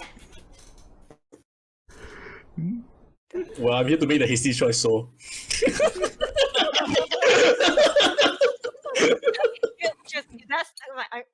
Don't make me. Well, here's the thing, right? Even if you call the gods the combination of all the gods, even if we fail, we still have to go in and fight the god in his domain anyways. So why not cut all that bullshit and just go straight after him? Exactly. Because I would You prefer got a point. that as a plan B. Like you said, if plan A succeeds, then what's the point of plan B? Oh, I was actually referring to charging in as plan A. If we die, we can't summon the gods, guys. Do we have to be present to Wait, do summon we the have to god? be there to summon the gods? They can summon the gods without us. We just go. Yeah. Sorry, I need to take my food. We just start the party a little bit earlier. That's all. I need to double check something. What does they need to roll? Who has the highest thing? What? Okay, I guess. The plan was to use the goddamn mind controlling potion. It's this worst case scenario. Oh wow. That's why I'm afraid to use it, because this will tip my alignment. Come again? I have the potion of mind controlling. Potion of? Mind controlling. You want to mind control your party member into doing what you want. I respect that. My worst case scenario that.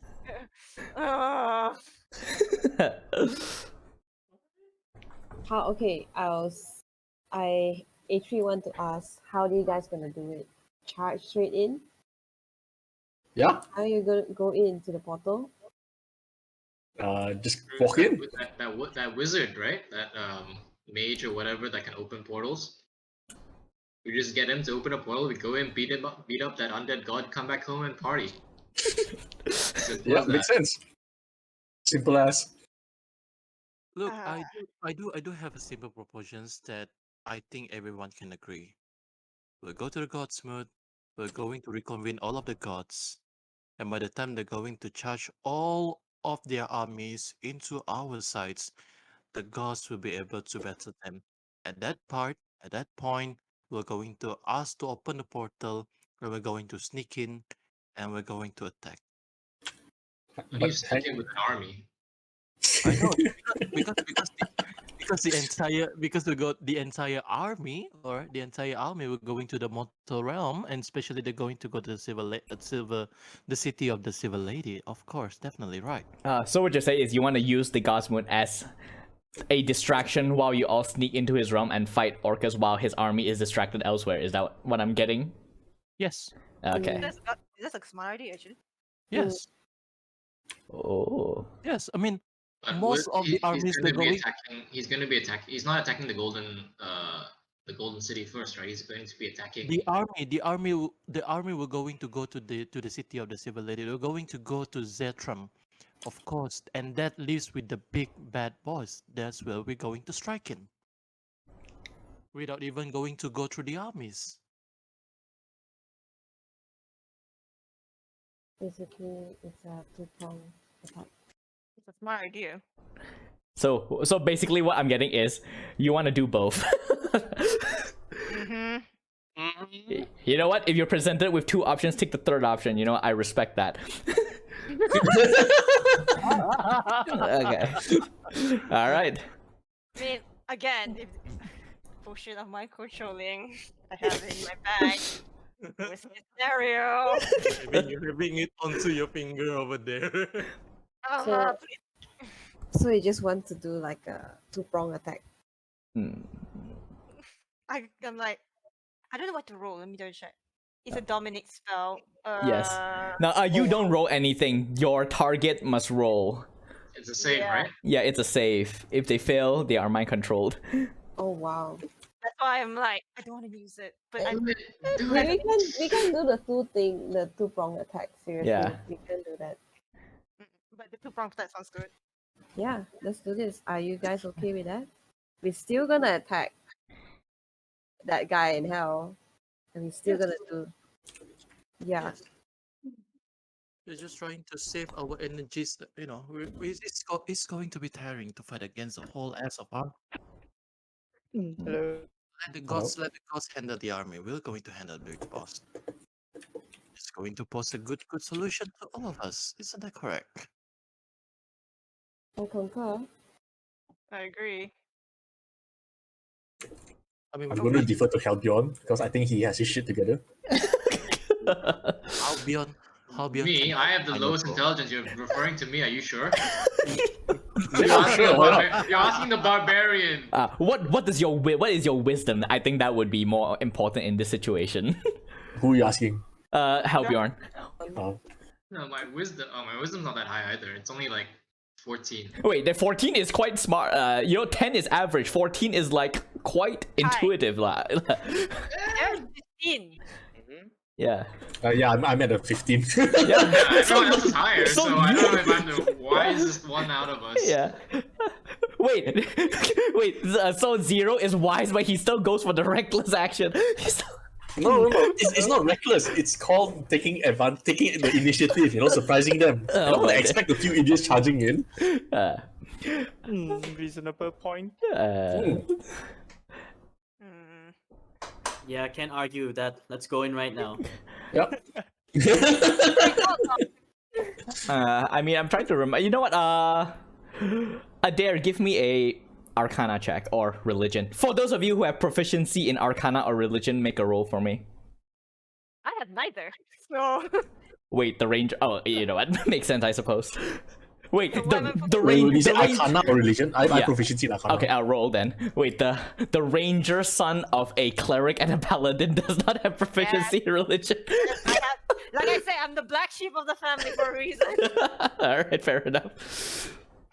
That's why. What do you think when I say to God, "Hey, God, All right. in a while," but Wow. Oh wow, the 30. Okay. It's not even a 20 anymore. Okay, so all right, for A3 and 0, you all will know. Now none of you you have all never done extraplanar travel before, so that much is confirmed. But you have research into it in your separate studies, and you know that there is no such thing. I would say that you know enough about how the magic work that there is no such thing as stealth when it comes to extraplanar travel. If you travel to the domain of you travel through the domain that is claimed by an entity, that entity will immediately know that you are there. You cannot hide from them because that realm is theirs. They created that realm. It is a part of them. It would be like the body. It would be like, you know, your body knowing when there's a virus inside you.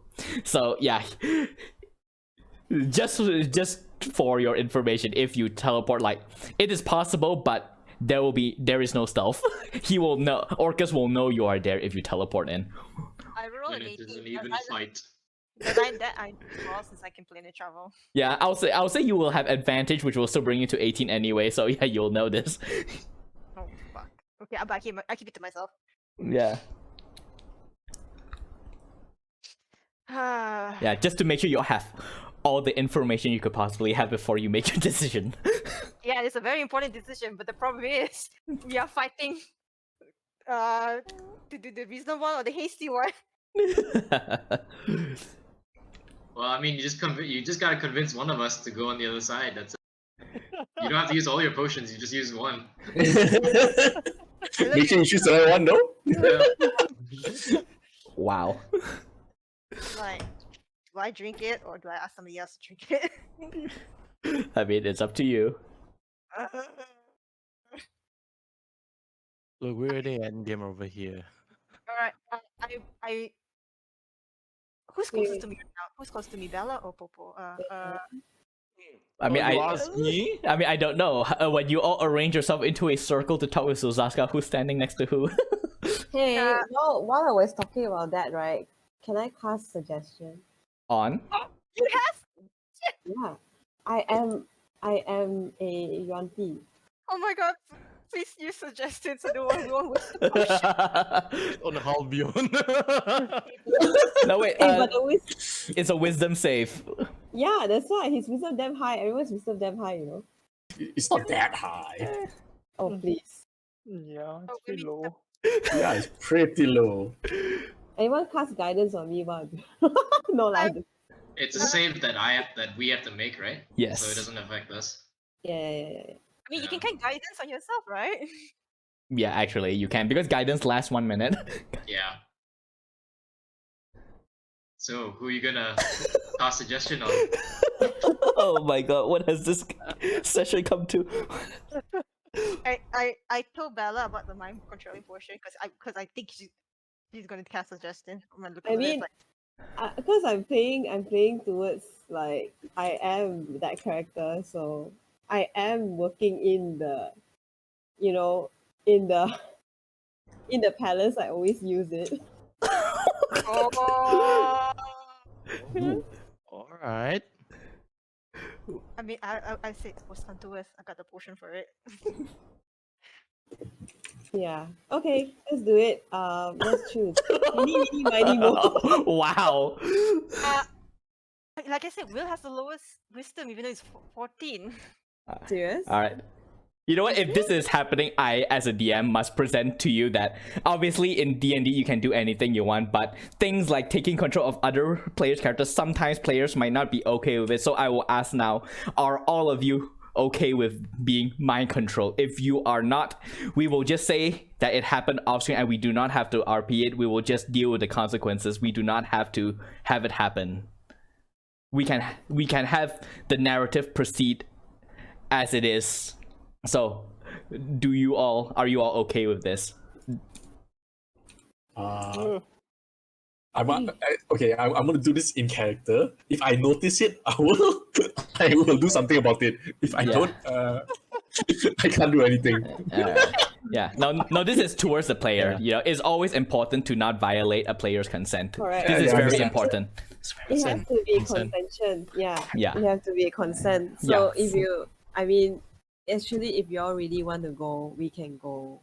Nah, But it is No, no, no. I mean, Wait. like, if you guys, I guess since I'm going to be the target, right? Mhm. So, if you do manage to mind control me, like, I will be playing to your side. Don't worry about that. Like, I will be playing as myself, but all my opinions will be towards voting for the god's mood. All right. So, don't worry about that. I'm just playing my role. All right. Yeah. the suggestion is that must be worded in such manner as to make the cause of action sounds reasonable. Yeah. And I will say Yeah. that what Dominica put forward is quite reasonable, I think. Yeah. So Yeah. what we want is to convince Halborn that it is reasonable. Yeah. Yep. Yeah, and I will say So- that Halborn is also a soldier. So Yeah. strategy is something that would be part of his upbringing, so Also, Yeah, but I left. Remember? also That's because I did mention my strategy is Yeah, very, very I left, good. right? So yeah. I mean I'm not sure because back when MJ created the character, he didn't really flesh out most of that. So I guess I'll leave it up to you. I didn't get much of that either, but I just assumed that he left, so I guess there must have been a reason for that, but okay, sure. Yeah. I think reason was honorably discharged or dishonorably. no, I think I have no idea, no, he never said No, if I anything. remember correctly, this was like during a short conversation I had with him on Discord. I think he said that the reason why his character left was that he wanted to explore this new land. Originally, he was sent, like, the raiders that came here was supposed to be forward scouts for conquest, but they sort of got stranded here and sort of gone local, basically. But Halbjorn wanted to explore the rest of the of this new land, and then he came in contact with all of you. That was like the pitch that MJ gave me all those months ago. But again, we never articulated in a recorded session, so it's technically not canon. So you can change it if you want. Right. Well, I mean, let's just say that, like, I just left for reasons. I don't know Alright. what the reasons are. All right. for secret reasons nobody knows. So, okay, so if we just said that, this plan would most probably save a lot of people, and this is what I'm here for. So I need to do this. But if y'all can't, and then I don't know, I might. It's very hard for me because I am working for this place. So I'm just reasoning with you. All right. Because you are exploring a new place. This is new, but by the time the Sundering comes, by the time Orcus comes, it will be destroyed lah. And then you will never discover anything here anymore. You'll be nothing. That's assuming that we're gonna lose, which we're not. If we go in and kick his ass, then we can go back to exploring.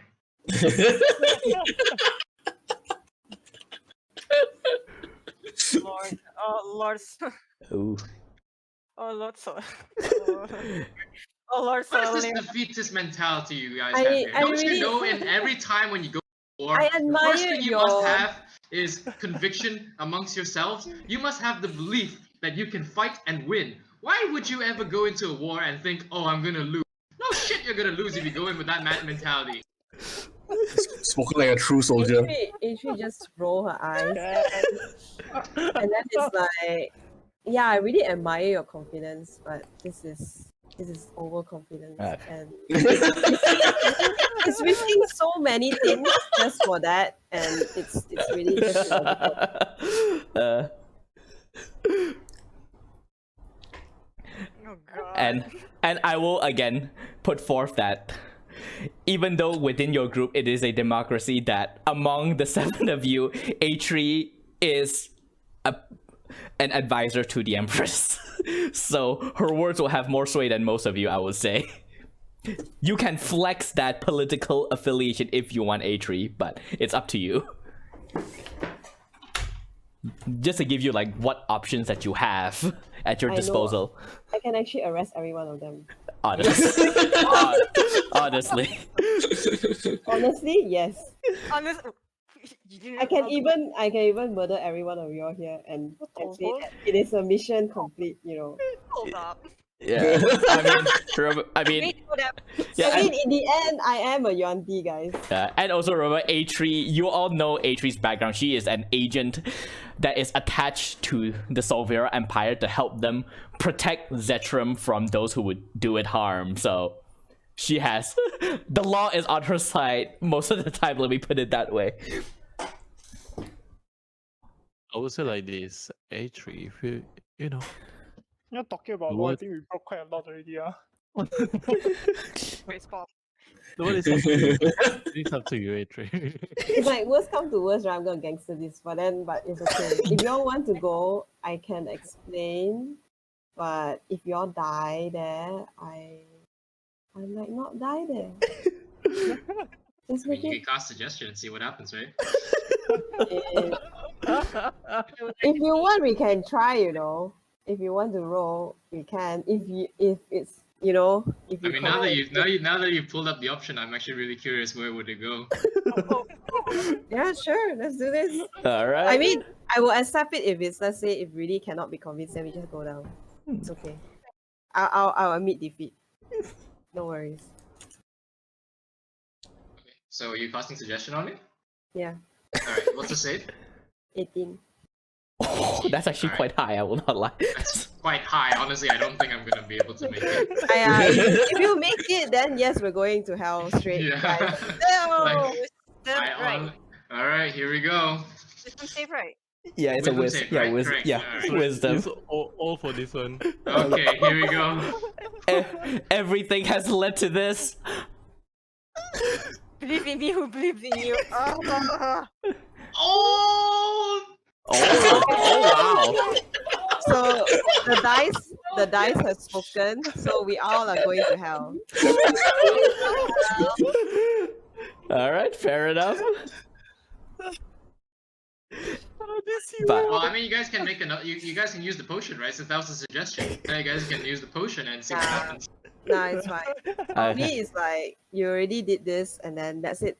all right. Because that's what we talk about. And as this happened, Dominica, the contract burns. Oh. In your mind, it flares the words, the contract, your oath, the bond. What? Shit. What? Wait, We don't what? know. We don't know what's going on, but This is just Wait, inside. which contract? There's two contracts, right? No, there was there was one. Now DM. I would like to see in my palm. Do I still have the sign in my palm? Yes, it's burning. Because because the contract you have signed is sensed that it might not come to pass. It's sensed. Oh wait, no, not yet. Bella's Atri's trying to cast suggestion. I will quickly mention Lady Dominica that I do have a potion of mind controlling if all goes to hell. no. Wait. Does A3 know about Grand Duchess Dominica's contract? Don't know, right? No, Or you no do. one knows about this. No one knows. No one Okay. knows. But But it's like No one and- knows about this. yeah, I'm as just like- telling Lady Dominica because you're busy doing the thing. But like When- I said, the god modes is really one of the most crucial thing at the moment. That's why I propose this. That's why I propose the situation over here. We're going to convene a god's mood. We're going to call out the gods. By the time the army comes in, we're going to use the portal to go to the hell and beat the ass out of the dead kings. Like I said, it is a win-win situation for both Halbion, Rykard, Sven, Zero, and also for all of us. That is what I'm trying to say. All right. And do the four of you agree with what Dominica said? To do both, to convene the Look, God's mode and then look. teleport. Look, if you wanted to go ahead, then please be my guest. How long would the God's Mood even take to convene? Yeah. With all the conflict and all the passive aggressiveness that's going on in this land, Look, how much time do you think it would take for the people to gather? Oh, sorry, not people. These are gods. Gods these to are gather. gods, these are gods. They're going to come in. They're going to come in at that particular moment, and that is where we're going to strike. Can you confirm that? We're going I will- to strike. We are alright. going to call out the gods to fight against the army, against a legion of army. We're going to have a lot of things that have been done because You're putting a lot of faith in gods that you don't even know and that you are not even followers of. It's actually a mode of distraction. it is That's a what mode of distraction. We that's are what not Dominica we is are trying not to say. depending on them, my Yeah. guy. We are not depending on them, Halbyon. They are just a distraction. The god mode is just a distraction. Our main goal is towards the demon king, the dead gods. That's what Grand Duchess is saying all this while. It's a distraction. It's a two-pronged attack. Distraction. The god's mode is a distraction. My Yeah. God. So Atri, just look at Dominica. Does it feel like she is panicking? Okay. Do you feel like you are panicking, Dominica? Yes, I am. Okay. Yes. Did you notice this? I think Okay. oh god. Okay. Okay. So guys, this has This is What is Rykard and Sven and the other? Yeah. What is? Are you guys? Are you guys still against it? Yeah. Yeah. then Atri is just Because on me. wait. Atri is just saying that I think is more than whatever you guys are thinking. Grand Duchess, something is going on and she didn't tell us, but I think it's really important to all of us and to her especially. I don't know why, but guys, it's something very important. I don't know why, but she's not telling. Mm. And I how? mean, if she's not telling, it can't be that important. The reason why she cannot say is due to her I mean, something I don't know. Like she has or all right. Okay, DM. Yes. The contract specifically mentions that I do not tell about the godhoods of the King Xerxes, right? Yes. You.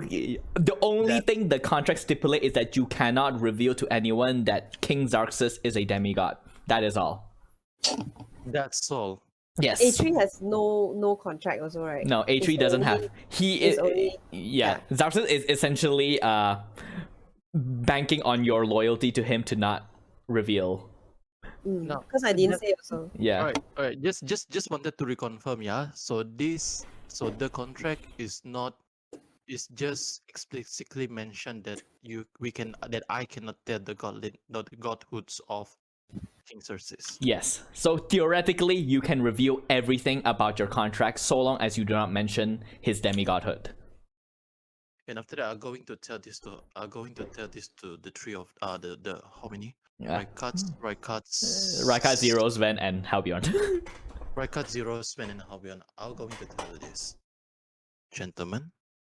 What if I told you that after this, you can be a god? What? Oh. Atri just look at you like what? All of us here. Now, this is a private, right? This is a private. Yes. This room is private. Yeah, we check. This room is private. Yes, it is. Now, after all of this happens, all right. After all of this happens, after this big final battle going to end, I will bring all of you, the 7 of you, to the path of godhood. Hang on, 7? 6 of you. 6 of us. I mean 7 including Adair's eagle. I mean all of us. I mean all of us. Yeah, the 7 of us. The 7 of us. One. We're going to be in the path of godhood after this thing end. Okay, Now who's your as we are currently speaking, we are at a crossroad where either we can ascend to the godhood or we can descend to deathhoods. The choice is up to you. I find it awfully suspicious that you only mentioned godhood at this point in time. Now, That also sound really nice. now, I am explicitly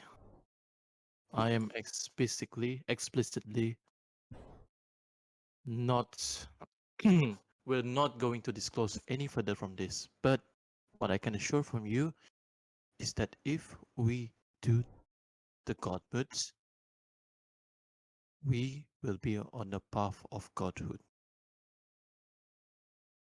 How we do it earlier? Now, if you like the all of you to become the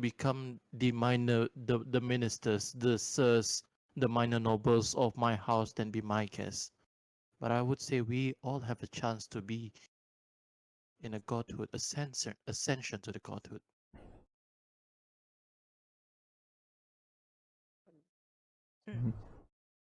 Like I said, either we can ascend after this, we can ascend to a godhood, to the godhood that we all destined to be, or we can descend to the deathhood, where only hell's death and everything that is bad is going to be happen to all of us over and over and over again. So you're telling me we go there, we kill one god, and suddenly all 7 of us can become gods?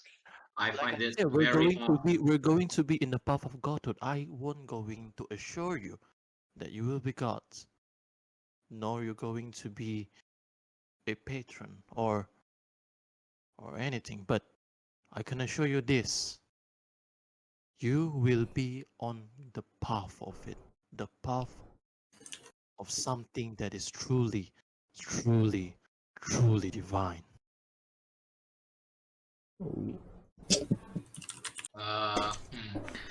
Can I ask Dominica to make me a persuasion check? Oh. Oh. Oh. Ooh. All right. Precision check, mine against yours, Yeah, you persuade me, and I'll roll insight. All and right. you're going to roll.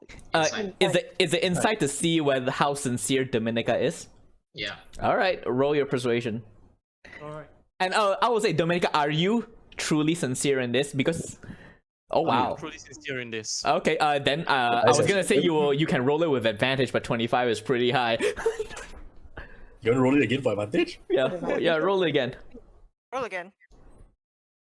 Yeah, roll Roll again. again. Because you are truly sincere. Like, and honestly, that entire spiel, I like it. So yeah, I'll give you advantage.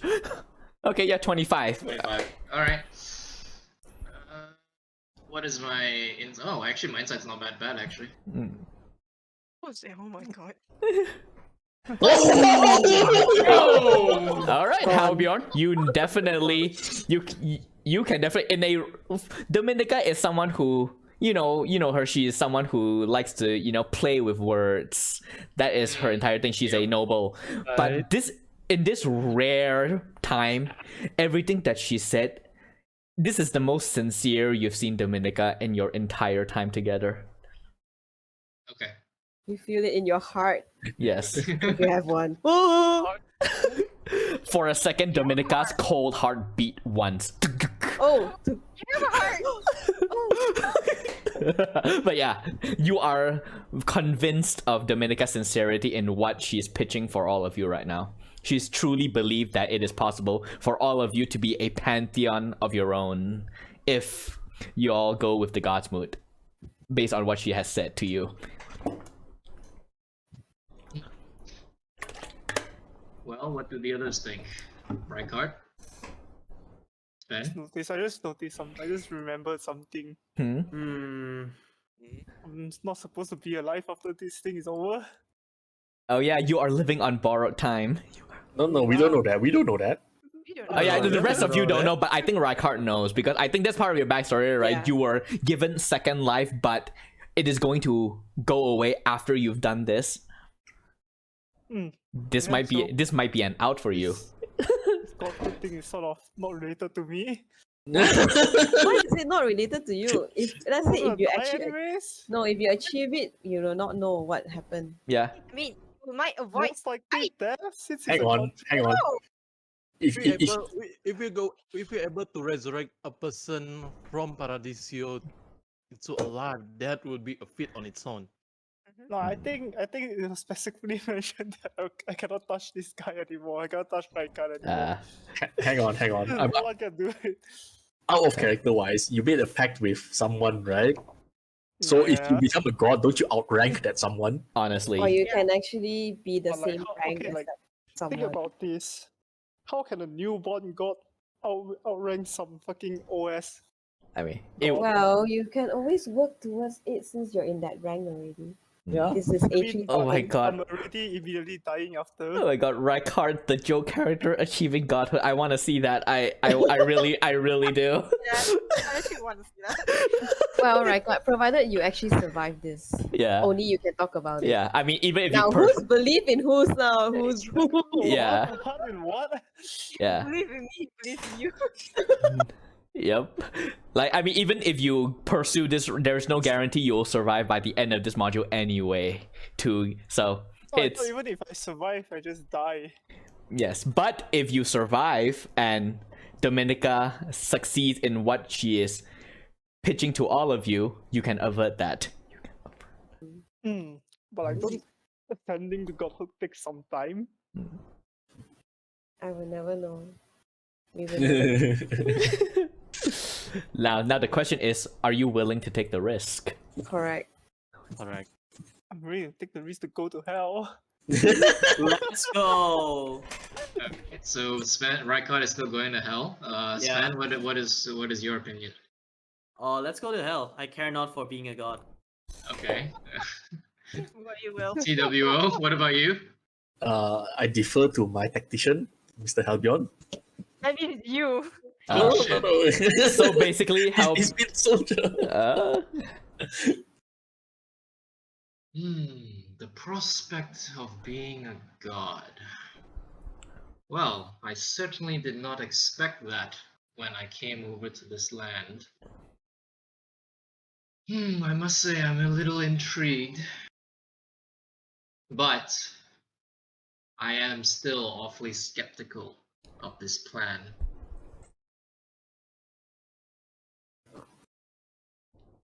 A3 just grabbed a drink nearby. And she just, like, the wine nearby her, she just grab it and then she start drinking. And then she's like, I need an answer. In her brain is like, I need an answer. I need to answer the kings and the councils and I'm stuck Fairly- here. Can you But spare it's me? like, yeah, but instead of going to call to Halbyon, Halbyon, imagine yourself, Halbyon, the god of war. How does it sound for you, Halbyon? But then, if he's a god, he can't explore the lands anymore, right? I mean, he's a god of It is war. the right? land. I mean, he's a god of war. He's basically a god. You're not going to go to a planet. He'll go to a continent. Let's go to the fucking moon. Why not? Let's go. Basically, when himself in the realm, no? Yes, No. it would be awfully lonely just being a god of one. And that is why all of us over here. I mean, we have been gone through a lot of adventures together. Albion. A lots. We have been gone through Iron Dominions. We have gone through Doma Walls. We have wrecked a lots with Interodir, Prasmir. Well, I mean, if we become gods, whoever hates the Iron Dominion can just simply blow it up, right? Suddenly sounds being god sounds really nice, huh? honestly, I mean, gods, they can do a lot. I mean, if you want to become, actually, if you want to destroy the Iron Dominion as a god, I mean, you can do that. If that is the kind of god you want to be. Destroying the Iron Dominion as a god. That's interesting propositions over there. I mean, I do Or we hate can us. just start waging war as a mortal. I mean, between as a mortal and as a god, where's the You better know, advantage? What's it called? Actually risking our life is like making it more fun, you know? Yeah, we'll go down as legends. Yeah. Either Iron Dominion go down as a clown or we go down as legends. The win-win.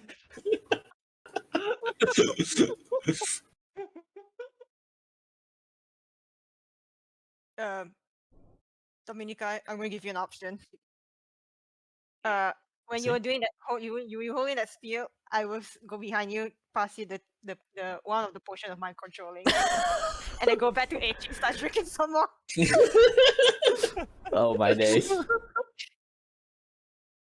Can you ping me the potion of mind controlling? I don't have it. Hang on, I have it. Let me... There you go. You have one, I have one. Yeah. No, hang on, if I have one, you have one. Just negate each other. Oh my days. Are we sacrificing ourselves? Don't need lah. Are we drinking it ourselves? No, you have to drink, and then you cast Dominate Person. Oh shit. That's why I pass it to Lady Dominica, so she has that option if she wants to. Guys, it's in my room. I will sleep until you guys finish. I'm so tired. Hey, we only have 30 minutes to discuss. I don't think you have time to nap. Yeah, actually, we are approaching the end of this 30 minutes. Holy shit. So I have a suggestion. let's go for a fresh. Let's go for a fresh. I have a suggestion to get a result immediately. We send a representative for each group. Then we make them play rock paper scissors.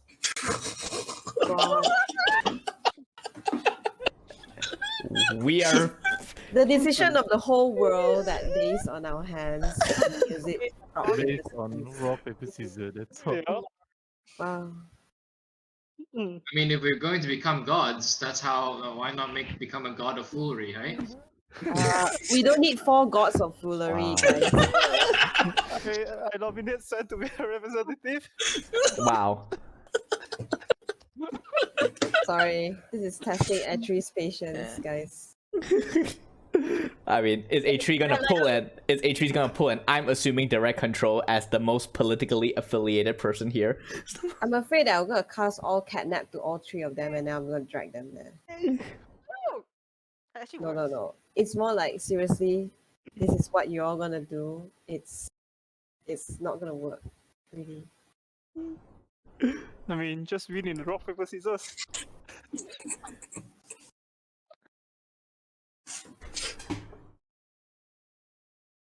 Very well. We shall go ahead with your plan. I see that there is no swaying you from relying on these gods. You don't need to believe. Go. We can believe. You guys don't need to believe this. All right. So yeah, I'll switch my vote over, but only temporarily. Uh, We'll see what happens on the battlefield. okay. Yeah, So For you may have the political sway of the courts, but the battlefield is mine. Hi. uh, Where is on the bed drinking? Hi. is this the first time Adair is drinking? Yep. So, make a Constitution saving throw. Oh shit! I'm like, this is taking too long. I'm like, I'm not ready to meet my maker just yet. Listen. My Constitution, right? Yeah. Constitution is save, right? Yeah. 14. Okay. You Surprisingly enough, you are not drunk. Yes. Okay. Another one. I'm Another rolling.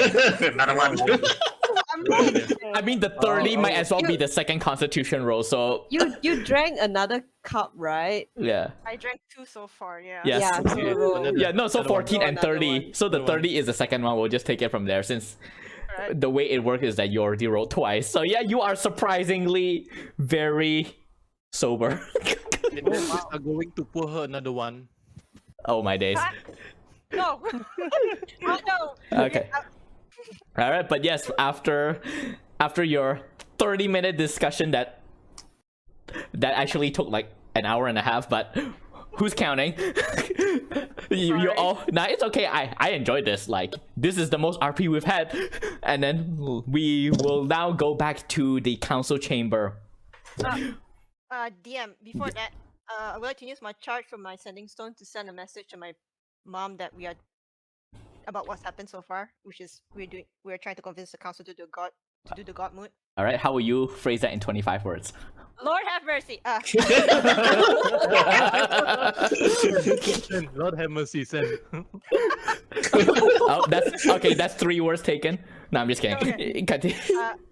Convincing the council to do a god mood.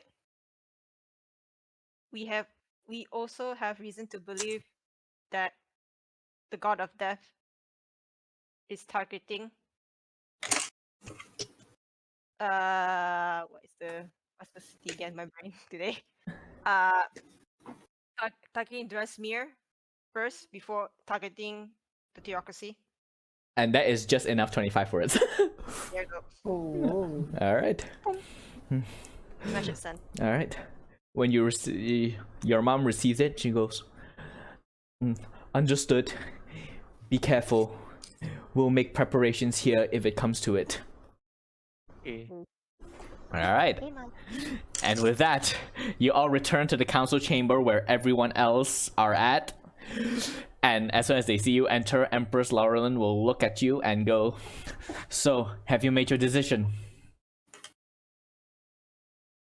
Who wants to talk? Dominica or Oh, but Atria. I can let Albion talk if you want. Halbjorn says, I mean, if you're opening, if you're Halbjorn says it as a threat. would like to do the honors? We're gonna do the 2-prong attack, right? So we're Ah. gonna cause a distraction, Okay. and then we're gonna hit down. All right. So you present that to Yeah. Empress Laurelin. You can see Koreshkin is definitely not happy about this. fuck you. Baron, Baron Dominus. His expression is hard to read when you present this idea.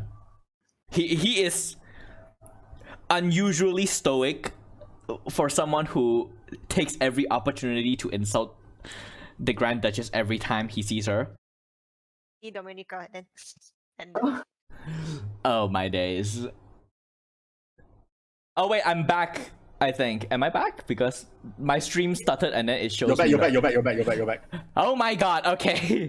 Thankfully. Oh wait, it crashed. It's starting from 17 seconds again. I'm gonna need to. I apologize for that, everyone. My stream decided to take a piss, and now we're back. So, okay, but yes, Baron Dominus. Yeah, like I said, he's someone who he is surprisingly quiet and stone-faced right now. You do not know what he's thinking at this moment. But you can see Laurelin and Isira does share a look and goes, and Laurelin says, all right, that I suppose there is no harm in having a backup plan in case the God's Mood doesn't work. And she will turn to Astrid and and just give her a look, and then Astrid will look back and gives a nod and goes, I will not guarantee that all of the gods will answer, but I will spread the word. And then she will begin to walk out with her stride, which is very big for someone who's like 11 feet tall. So she leaves the chamber. She leaves the chamber with that, and then Laurelin will turn to Isira and goes, if you wish to plane shift people into a different realm, what is required? And Isira will go, well, we are attempting to specifically teleport to plane shift to the realm of the demon god, so we will first need an object from there in order to pursue. I do not possess such an anchor on myself, so we will have to track down one of these items. And then she will turn to the rest of you. Do any of you have any leads that could lead us to such items from the realm of the dead god? Silxasca suggested is to hunt down those two paladins, right? Yes, as far as you know, those paladins, they have been living in Orcus's realm for the past 5 years, so the things that they carry on themselves could function as an anchor. Hang on. I'm sure the Item- Paladins in Iron Dominion. No, it has to be an item from Orcus's realm itself, but an item that has been there for more than a year can be considered as of that realm. Can I? What's Wait, it- item or creature? No, it has to be an item. Okay. I thought this was using Silxasca. No, Silxasca is not from Orcus's realm. He is something he's not? else. Yeah, he is from somewhere far away. Alright. in the moon, most probably. Ah. That I would suggest the council that we have an idea what item we could use, but we need to track down those two paladin that's brainwashed. with that, Empress Laurelin will go, all right, I will put some of my people on it. And if it comes to pass, and we have no choice but to rely on this extremely dangerous strategy, we will have that option. But in the meantime, it will we will carry out with the Godswood. It will be held as it had been centuries ago at Creesi's Sanctum, located at Comus Woods. We will all make the necessary preparations and meet there in a week. So get all of your things in order, and we will meet up there. I don't like that it's happening at Corners Woods. Yeah, and in the meantime, I will send a couple of my agents to attempt to track down Destin and Carla. I And wish you did that, DMs, but yeah, and with that, she will declare the meeting adjourned. So everyone basically go off to do their own thing now. So currently you will all have 1 week before the God's Moon in order to get your affairs in order to make any of the necessary preparations before you all march on Comer's Wood. So you'll just think about what you all want to do during that 1 week, and then we will go into it in session 6, because has been 3 hours, and so it is time for us to end session 5 of Age of Titans. All right, I would like to thank my viewers for watching, and good night to everyone. And if you're all showing up at any games tomorrow for the next 3 days, I will be there. Hope to see you all there. Bye. Bye. Bye bye. Bye bye. Bye.